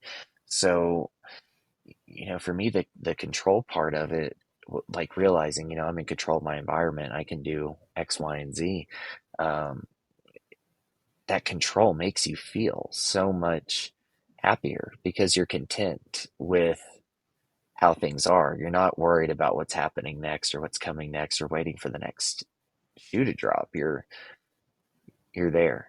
You're in it. And I think having that control allows you to be in the moment and be present rather than worrying about what's coming next. I think that's a good description as being present, which is can be hard to do, especially nowadays. Yeah, it's so hard. We have a million things that are programmed to take our attention away from the present and what we're doing. Uh, it's so hard to be present and just learning that mindful technique and learning how to be present. I mean, again, everything I'm talking about, man, everybody listening could just Google freaking scholarly articles on all of this, man. The research is overwhelming. There's so many benefits to all of this. Yeah, and I do believe there's a lot of people that are really educating society in a good way. there's the bad or the not so great stuff that you see on social media, but there are a lot of people out there putting a lot of good stuff out. I know Jordan Peterson's like a big famous one. I don't know if you know who that is, but Yeah. he's done a lot. Yeah, I like a lot of his stuff. Getting back to your athletic endeavors, we'll kind of segue. Even though I've had the greatest conversation with you thus far. This has been amazing, by the way. Oh, thanks, man. This has been awesome. Yeah. Yeah. We've talked about the present and things like that, but as far as, you're going tomorrow to Austria, what are your kind of thoughts coming up on that comp? Man, so again, I'm such the new guy with all of this. So I've learned that my expectation has to be growth. It has to be knowledge and learning. Um, Man, my expectation was not that with the last World Cup round in Salt Lake City, and I had the most horrible self-inflicted time. And so with this go around is so much just focused on the experience and having as much fun as possible. And if that means that I literally get the lowest point on the wall, I have to be okay with that. Um, my only goal ultimately is just to learn. Just learn. That's it. And I hope everything kind of falls into place like that. It's my first year. I definitely don't expect to win anything. I know who my competition is. I know who my teammates are. It luck can always strike, but I'm white knuckle just freaking hanging on, man. I truly share space on the team with some incredible athletes. Morgan, who you talked to yesterday, she is a freaking animal, man. She there's so many people on the team that are just animals. So just being able to be in that company and train with them and learn from them is huge. Yeah, she gave that vibe. She was quiet and funny, but she gave that vibe that she's like a beast when it comes to competition. Oh yeah, total. She is such a beast, and it's so great to watch her climb. Her and so many of the other athletes. It's just so great to watch them climb because it seems so effortless. And especially to see how every adaptive athlete has their own like trademark move or something that that they do, and everybody has it. And just kind of getting to be in that environment and see it and witness these people just be badass, like it's so freaking cool. Okay. And you mentioned like everybody has kind of a creative mood, and that kind of goes along with I was talking to Ben Mayforth, and he was telling me that like with climbing, he just feels free and that he can be himself. Do you kind of get that same feeling from climbing and being around others too in the climbing world? I definitely think so, man. And I'll tell you this, dude, Ben is so freaking strong. To watch Ben climb is in freaking incredible, man. Uh, and for sure, this is how it is with so many people with disabilities, is that when you see them on the wall climbing, they are a different person almost. They look so at home. And I think that that's incredible. And Ben, especially like when he's on the wall, that dude's at home. You can tell that he is just dialed in and he feels comfortable and he loves where he's at. And dude just crushes. So many of these athletes just crush it and they're so at home. Yeah, I think that's kind of a good thing to really highlight too. Is like you said, you feel at home, but I think it's the I know a lot of climbers have said things just disappear and all they can do is focus on the climb. Yeah, that happens for me outside of a competitive environment. For sure, for me, it's touching the wall makes everything else go quiet, which is so great because it gives you that silence that, for people with the overactive brain, they know it, man. That silence is just, it's so valuable. And, for me, it does. It makes everything go away, everything vanishes. The only thing that exists is the wall and me. But in the same sense too, and this is with a ton of people, I'm an awful competitor. Never judge me. Never judge my ability based on my performance in competition because I guarantee it's so much worse. There's so many people that are like that too. Especially, personally for me in competition, hearing my name pulls me out of what I'm doing. It completely activates the fight network in my brain and turns me off of the wall. It's always hearing people cheer for me or anything completely almost always makes me fall. So I've even been climbing with earplugs in lately, just so I can't hear anything outside of it. So I think everybody has their own experience with it too, but I know that for me, competition environment completely different person than training environment. That's interesting. I'd love to kind of explore that more, like why the cheering kind of makes you feel like you know, climb below your capabilities, I would say. I think it's well, especially for me, man, I don't like attention. It Ah, it seems okay. to always naturally gravitate to me, which is also kind of, like one of those conflicting things where it's like shit. So it gravitates to me. I don't like attention, but also I recognize that with a lot of attention, I can do a lot of good. So I've tried to embrace it, lately. But for me, especially, it's hearing my name definitely always pulls me towards what called my name. Um, it definitely changes my focus and my attention. And then there's also that competitive aspect of people watching you and the judgment or the failure or whatever. I know that a lot of other athletes, kind of struggle with that same thing of like, don't watch me, God, I could climb so much better if everybody just turned their backs when we got on the wall. And then, other people, they perform better with the crowd. I think it's incredible to watch people turn around mid climb and freaking hold on with one hand and cheer with the crowd and egg them on. I mean, that's incredible. I'm not doing that. Um, I'm not going to do that, man, but it's incredible to watch people do that. So, the crowd is totally it's a subjective experience for everybody. Some people live and thrive with that, and some people, myself included, we absolutely hate it.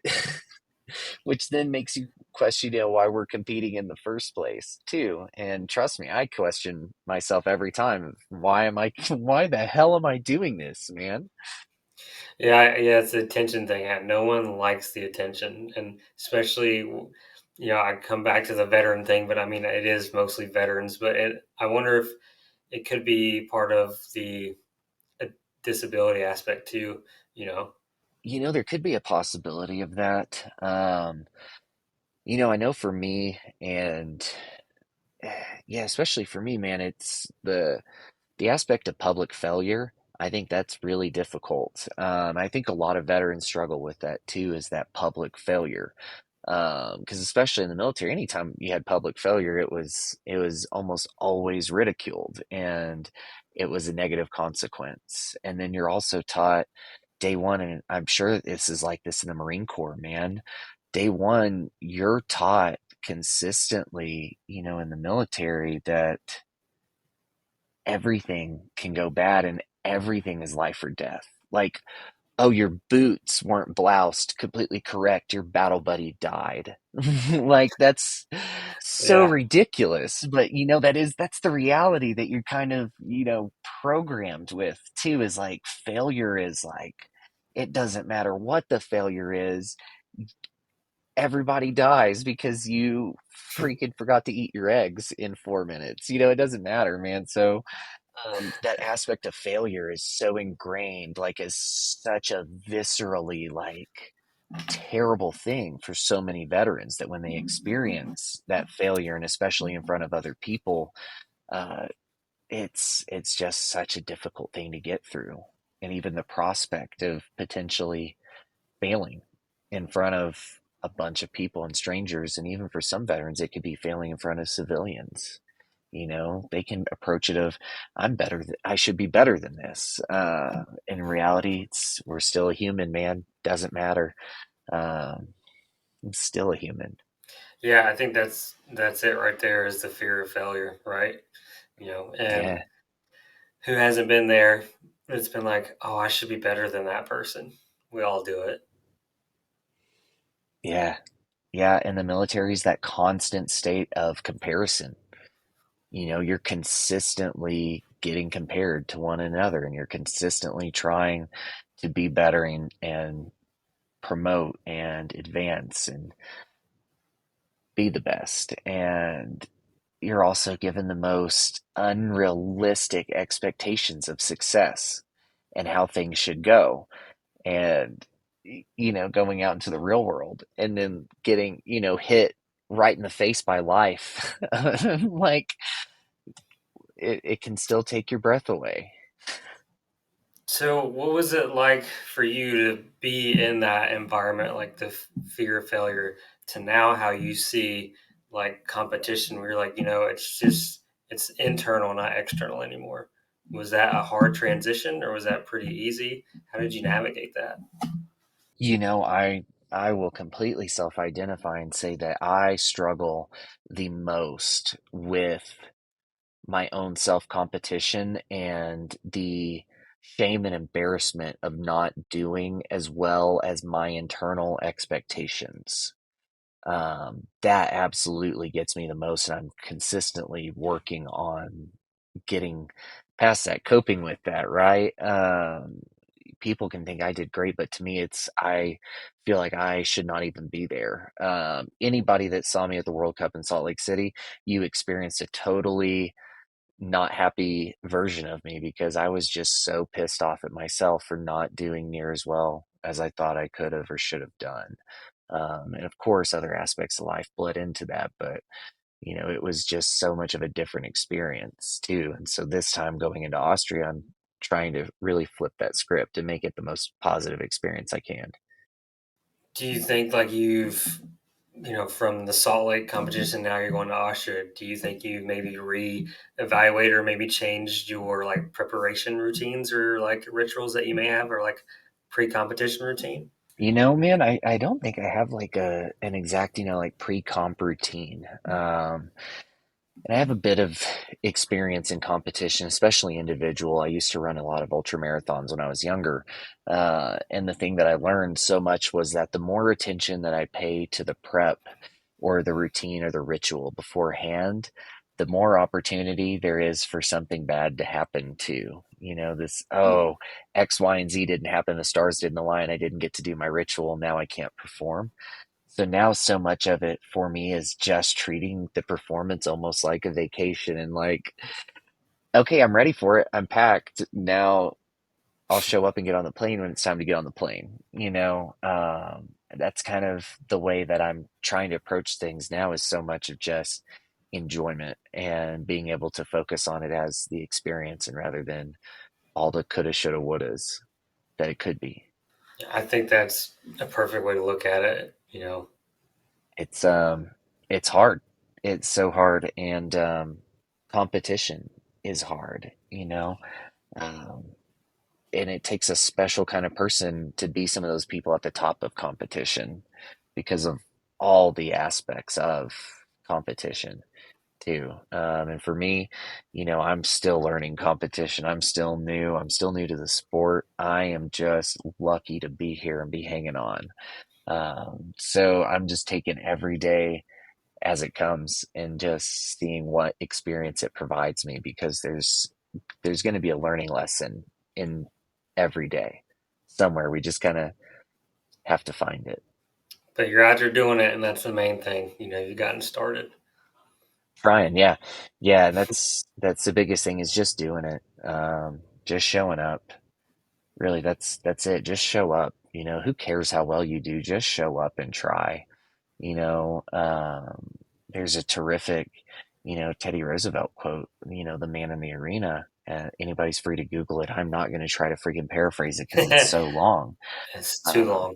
but yeah, it's all about just showing up it doesn't matter. It says something to the effect of it's not the critic who counts. It's not. It's totally about the man in the arena who's marred by blood, sweat, and tears. It doesn't matter how well you did. It's the fact that you stepped into the arena, you showed up. It doesn't matter if you got your ass kicked. Nobody in the stands was in the arena.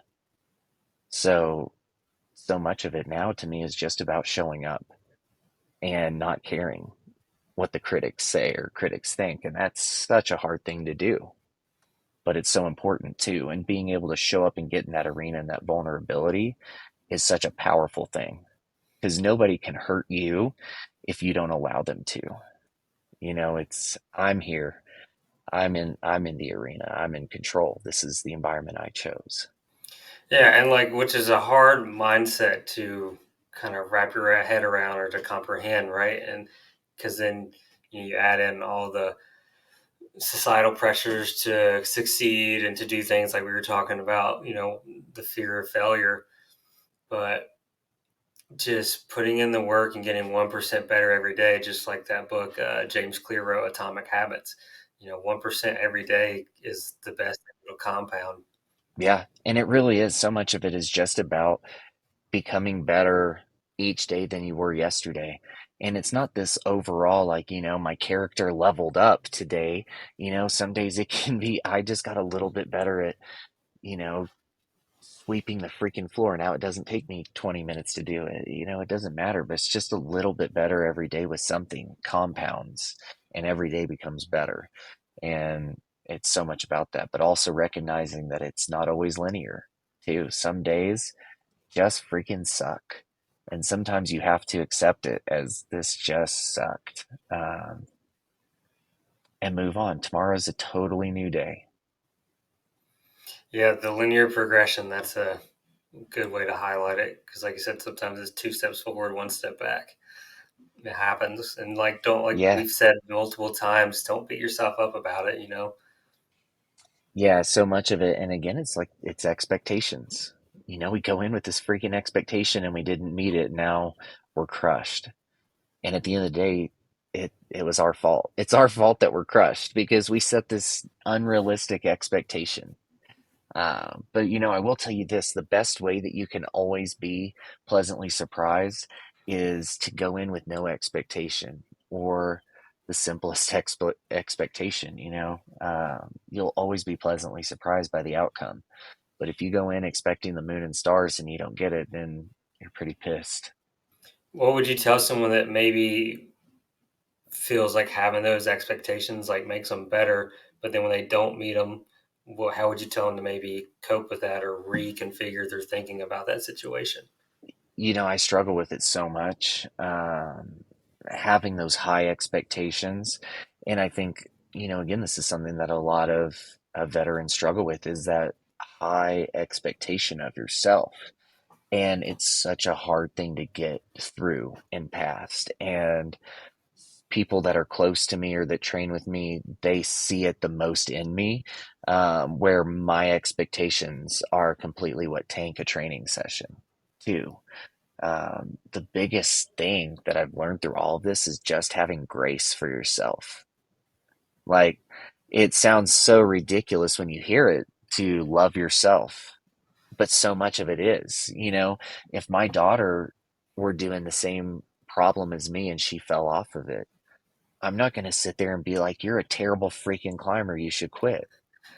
Um, you know, but No, we I do got that to you. ourselves. We do that to ourselves all the time, and it's the biggest freaking disservice.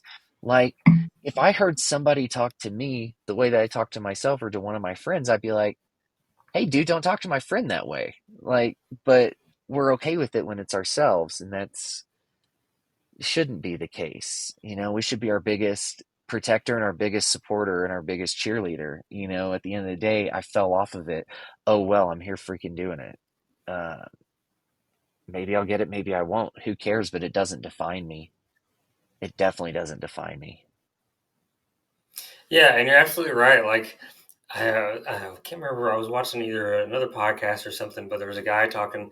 He's like, you need to talk to yourself like you would talk to your best friend. Like you just said, you're not gonna call your best friend a piece of shit and like tell them they suck because they like fell. So why are you doing that to yourself? Because that just perpetuates a negative loop that's going to be in your head. Yeah, it totally is. Like you have to, and honestly, I've learned this is one of the evolutionary phases of life is that you have to learn to love yourself and truly understand what that means to love yourself. And I'm still working on loving myself. So by no means am I, the epitome of this example, but learning to love yourself and have grace for yourself and accept you for you is so important because at the end of the day, everything in life has the potential to be temporary outside of you. You're the only permanent thing for you. So if you're the only permanent thing for you, you have to be the most stable thing for you too. Do you think that the self love is important for those that have undergone a traumatic experience, like losing a leg, or now they're disabled? Do you think that is like probably one of the best things they can do is to accept themselves and to self love themselves? Yeah, for sure. And it's for everybody too on a core level. You have to accept you for you. Um, and accepting you for you doesn't mean that you're saying it's okay. Or, this is the way it's going to be. It's saying, I understand and acknowledge that this is where I'm at right now. And you can acknowledge that you have the capacity to change positively or negatively, but it's about the choice. Which way do I want to progress, forward or backward?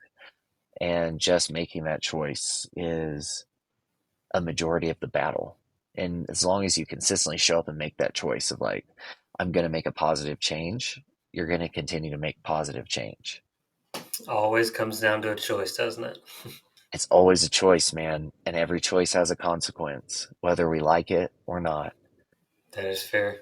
Well, Caleb, you've blown away the audience. I'm telling you, all your insights were amazing. Um, One thing I do want to talk about, we've hit a lot. We've kind of we've kind of gone away from competition, which honestly is fine. Hell But yeah.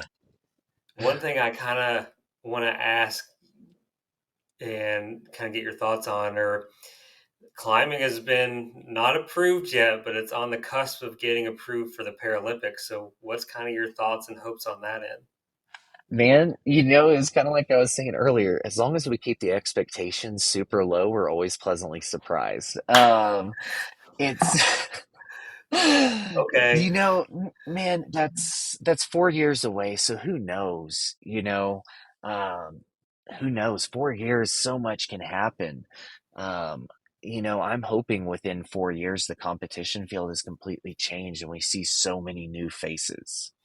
Um, who knows how this will happen? My main goal with all of this is to just keep doing what I'm doing, and if I deserve it, the universe is totally going to serve it to me. And I don't know. I've just learned that if you chase something and try to force it, the universe is going to take it from you. That doesn't mean that you can't train for it or have it as a goal, but if you try to force it, it's not going to happen, man. So for me, so much of this is just seeing where the journey takes me. If I do my best and my best is good enough to get me on the Paralympic team, then great. If I do my best and it doesn't get me there, oh well. I hope that I just had fun along the way. But at the end of the day, too, it's so much about it is comparison to other athletes. None of us are the same. Even those of us with the same amputations have a different level of amputation or different anatomical difference due to our surgeries or whatever. And a lot of us, especially veterans, man, our body is broken in a ton of other places too. So it's at the end of the day, it's just unfair to compare us to anything, or, even those of us in the same category. It's unfair for us to compare each other to each other. Just we may have one of the same disabilities, but we don't all have the same disabilities too. So much of it is just the acceptance of I'm going to do my best. And if it's good enough, it's good enough. And if it's not, it doesn't make me any less of a person. Yeah, no, like you said, it doesn't make you less of a person. But do you think because of the amount of let's see, because you're talking about different amputations, different levels, and things like that. Do you think the different categories can make does make sometimes competition a little bit challenging when it comes to like whether it's points or things like that? Yeah, and the biggest issue with paraclimbing is equity, making it an equal field of play for everybody involved. And quite honestly, I don't think that you can do that. Ultimately, you can get close, but again, everybody's disabilities are different. Everybody can have the same disability that qualifies them for one category, but it doesn't mean that they don't have a ton of other health issues. So who knows? I think the only way is to either have a million categories, which is a logistical nightmare, or to get as close as you can. So it's so much of it is a balancing act as well, and just figuring it out. And the sport's still young, so they're still figuring it out. I think that's a fair statement. Like climbing in general is young, whether it be able-bodied or not. It's a new sport. I mean, it just got in the Olympics this past year, or Yeah, a couple of years ago. Geez, time flies. yeah. It is a such a new sport, and especially paraclimbing, and especially the U.S. versus the rest of the world. It's such a new sport, and so much of this is just exposure and growth, and we just got to grow. And so, what do you hope kind of happens in the future for the paraclimbing as far as growth and more? Man, yeah, I honestly I hope to see it. Everybody wants to see it on the Paralympic stage, but I want it to eventually get to the point, everybody knows that wheelchair basketball exists. If you tell somebody about wheelchair basketball, they're like, "Oh yeah, I know what wheelchair basketball is." But a ton of people, if you tell them about paraclimbing, they have no idea what the hell you're talking about. So just even getting to that level where people know what paraclimbing is I think that would be such a cool thing where people just know what it is. You don't have to explain, yeah, I'm a paraclimber. What the hell is that? So, what's a good way to get that awareness out there, you think? Keep bringing people into the sport, keep advocating for the sport.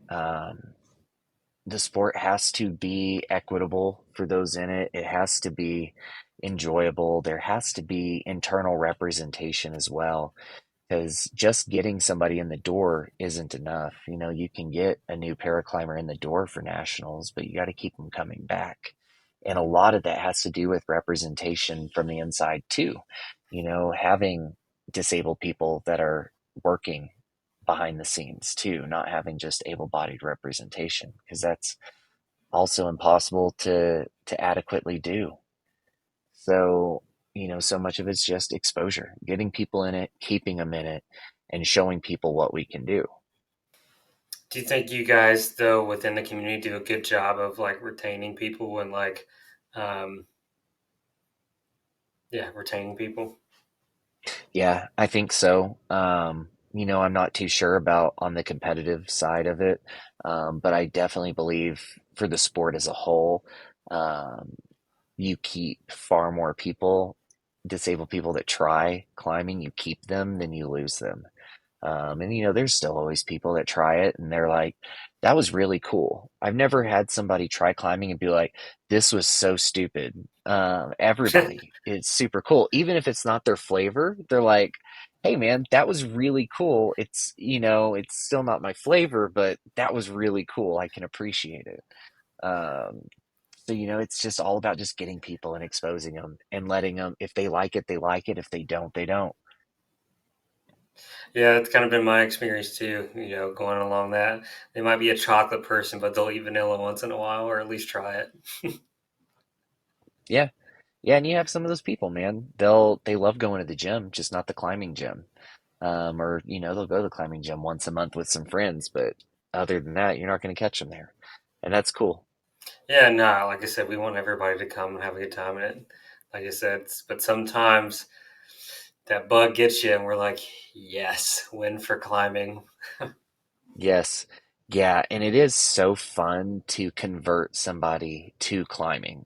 Like that's one of the funnest experiences is like taking somebody climbing for the first time and seeing like that total spark and that light up where they're just like enamored. They did something new, they conquered this, they made it to the top, they were in nature, they just found something that they loved, and just seeing that spark in people is so awesome. Yeah, and you see it pretty instantly too. And what's cool is like those around will jump in and start cheering and supporting even if they don't know who you are. Yeah, it's so communal. It's so communal because people really, they don't, even if they don't know you, they're still going to cheer for you. And, even sitting on the ground silently, oh, come on, come on, come on. Yes. Cheering for them. It's such a communal experience. It's just you and me, to me, it's unique. It's a very unique experience in sport. Yeah, in my opinion, there's nothing like it. And I'm so glad that I found it because I've found a great community with climbing, lifelong friends. Yeah. Yeah, it really is. It brings you in touch with some of the coolest people on Earth. And who knows, man, maybe we need to do studies on it of what makes climbers so freaking cool. But I feel like when you see climbing community in general, you have such rad people. And you don't get that amongst a lot of other communities and groups. You may have a couple sprinkled in, but I feel like climbing just has the largest concentration of just awesome souls.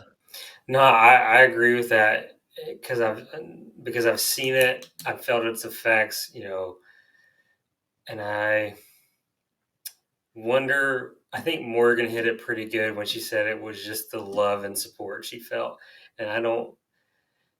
You guys are competitors and you want to win, but at the same time, just because you want to win doesn't mean you're not going to celebrate someone else. And you find that in other sports, but like you said, climbing is just so unique and so different. And I think it's the quality of people you find, like everybody's acceptance, and I think that's the key. Yeah, and I think so much with it, even in competition, like, yeah, it's an individual sport, so you do want to do better, but also like these people are your friends. Morgan, myself, and a bunch of other Team USA people competed 2 weekends ago at the Mountain Games in Vail. And that was a citizens competition where it was honor based and judged by the competitors. And I'm not going to speak for everybody. I had the most fun at that competition versus anything else because everybody was just so stoked for everybody else to send a climb. And then at the end, when people are winning, everybody is so stoked. I missed the podium just barely, but I was ecstatic for my friends that that podiumed. Every person on the podium for my category I knew. And so that was super awesome to like see them up there and see them getting something that they deserve and that they earned, because at the end of the day, I did my best and they did theirs, and their best was better than mine, and I'm super super stoked for them that they got that. Yeah, and you won't find that anywhere else in other sports like you will in climbing. Now, it's just such a unique experience, man, and everybody's just so excited to see somebody succeed, and I think that that's just so rare nowadays. It's rare, and I think that's why people gravitate to climbing, and that's why you get that people like yourself and myself that say the words "climbing saved my life." Yeah, yeah, for sure. It totally is just one of those unique experiences and unique sports that you have to experience to truly understand. And for some, it may take a couple different experiences because you may go experience climbing the first time with a bunch of, you know, boulder bros or Yeah, just kilter board climbers, and that's not your style. That's not your scene. That doesn't make climbing bad. There's a bunch of different ways to climb and a bunch of different styles. So it's totally about just finding again the flavor. And for some people, just none of the flavors work for them, and that's cool too.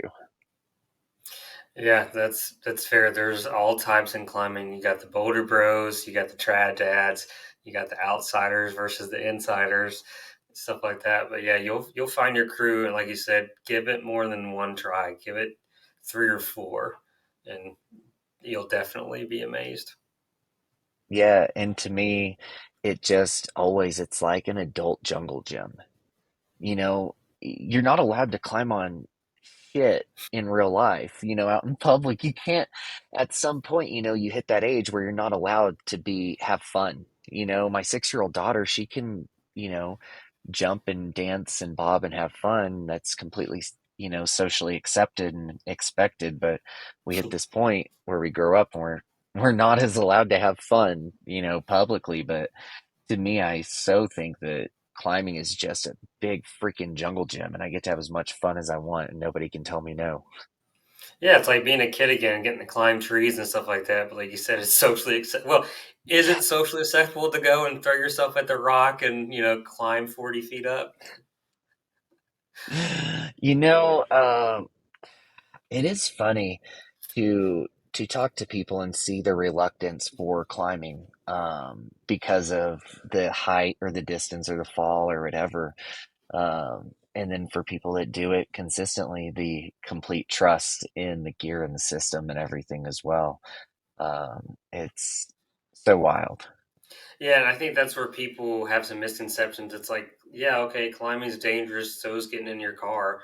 You have a seatbelt the same way you have a helmet and a harness and a rope. If and a crash pad for bouldering. You know. Yeah, and I think what would help people the most too is like looking at the gear and doing a conversion for the weight that it's rated. When you look at just even a freaking small carabiner, that joker can hold like 4,000 pounds. I'm pretty sure it's going to hold 170 pounds of me. You look at all of this stuff, and if you're able to like technically look at it and do the math, you realize that yeah, there is inherent risk with climbing, but in reality, if you're doing it safe and you have safe practices and training and the correct methods, it's an extremely safe sport too. It just has the potential to be extremely dangerous. But, driving a race car, you wear a helmet, protective gear, the same as, snowboarding or riding a mountain bike or any other sport that has the potential for injury. Um, you mitigate risk. Yeah, that's the key thing, mitigating risk, right? And that's where I think as climbing grows, because I know it's growing in popularity, we've seen it, is being those advocates to really make sure we're teaching people the proper way to be safe. Because sometimes you get those people, myself included, that go do things they probably shouldn't be doing. It happens, but being like you, but being advocates for safety is a good thing. Yeah, and there's the more that you're in climbing, the more and more you see it too. There's 100 different ways to skin a cat, man. Mhm. You can take 20 climbers out to, two anchors in a wall, and you're going to get 20 different freaking anchor setups just off of, two bolts in the wall. Everybody's going to have a different way of setting up.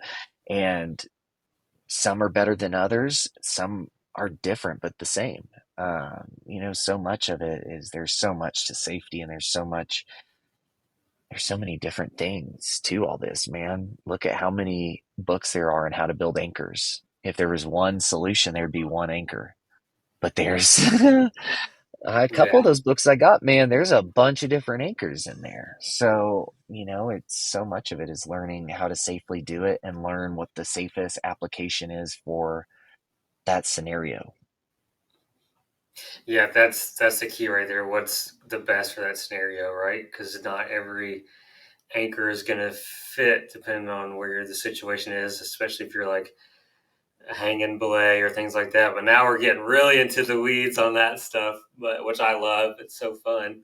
But you're right. There's 1,000 ways to skin a cat. There are. There are, man. There's so many different ways, and you'll see it, man. If you look at Facebook groups of people that are climbers, somebody will post a super bomber setup on an anchor, and somebody will be in there to rip it apart and tell them why they sucked at life. There's always everybody has their own freaking opinion, but at the end of the day, if it's truly safe, if it's redundant and safe and low risk, then who cares if they did it different as long as it's appropriate for the application and safe. Yeah, that's the main thing. Safe. So Caleb, is there a way our audience can like follow you and stuff like that and keep up with kind of where you're going, especially with the World Cup next week? Yeah, I suppose so, man. I'm getting familiar with the whole Instagram thing. But you could totally find me on Instagram. It's Crash Test Cow. Um, just like the animal that goes moo, Crash Test Cow. That's where my sporadic Instagram posts are that look like a caveman made them. Um, that's me. It's not a toddler editing and posting things. It's me. So that's kind of where you can follow me. Um, I'm not the best at posting, but I try to post cool stuff as it happens.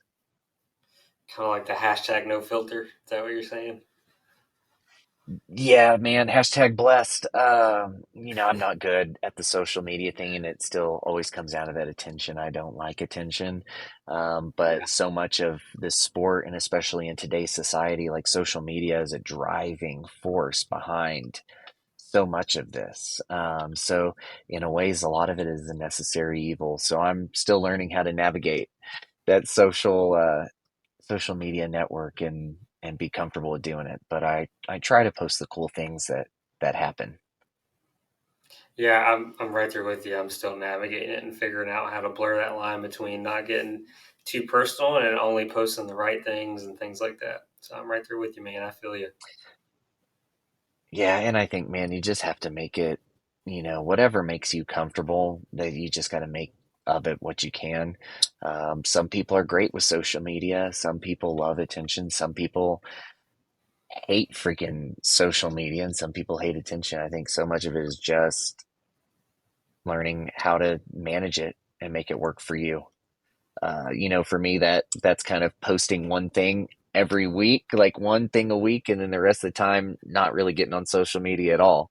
Um, that's just me. And then some people like to post, every day or 50 times a day. I can't do it, man. I I can't. don't blame you. Yeah, well, I mean, it's easy to post 50 times a day when you have a team doing it, you know? Yeah, yeah, it is. And some people are just so good. They can edit a video in 3 minutes, whereas with me, man, it takes me an hour and a whole box of Reese's Puffs, just to get through it. I agree. All right, Caleb, man, this has been amazing. Thank you for your time today. I greatly appreciate it. It's been a pleasure.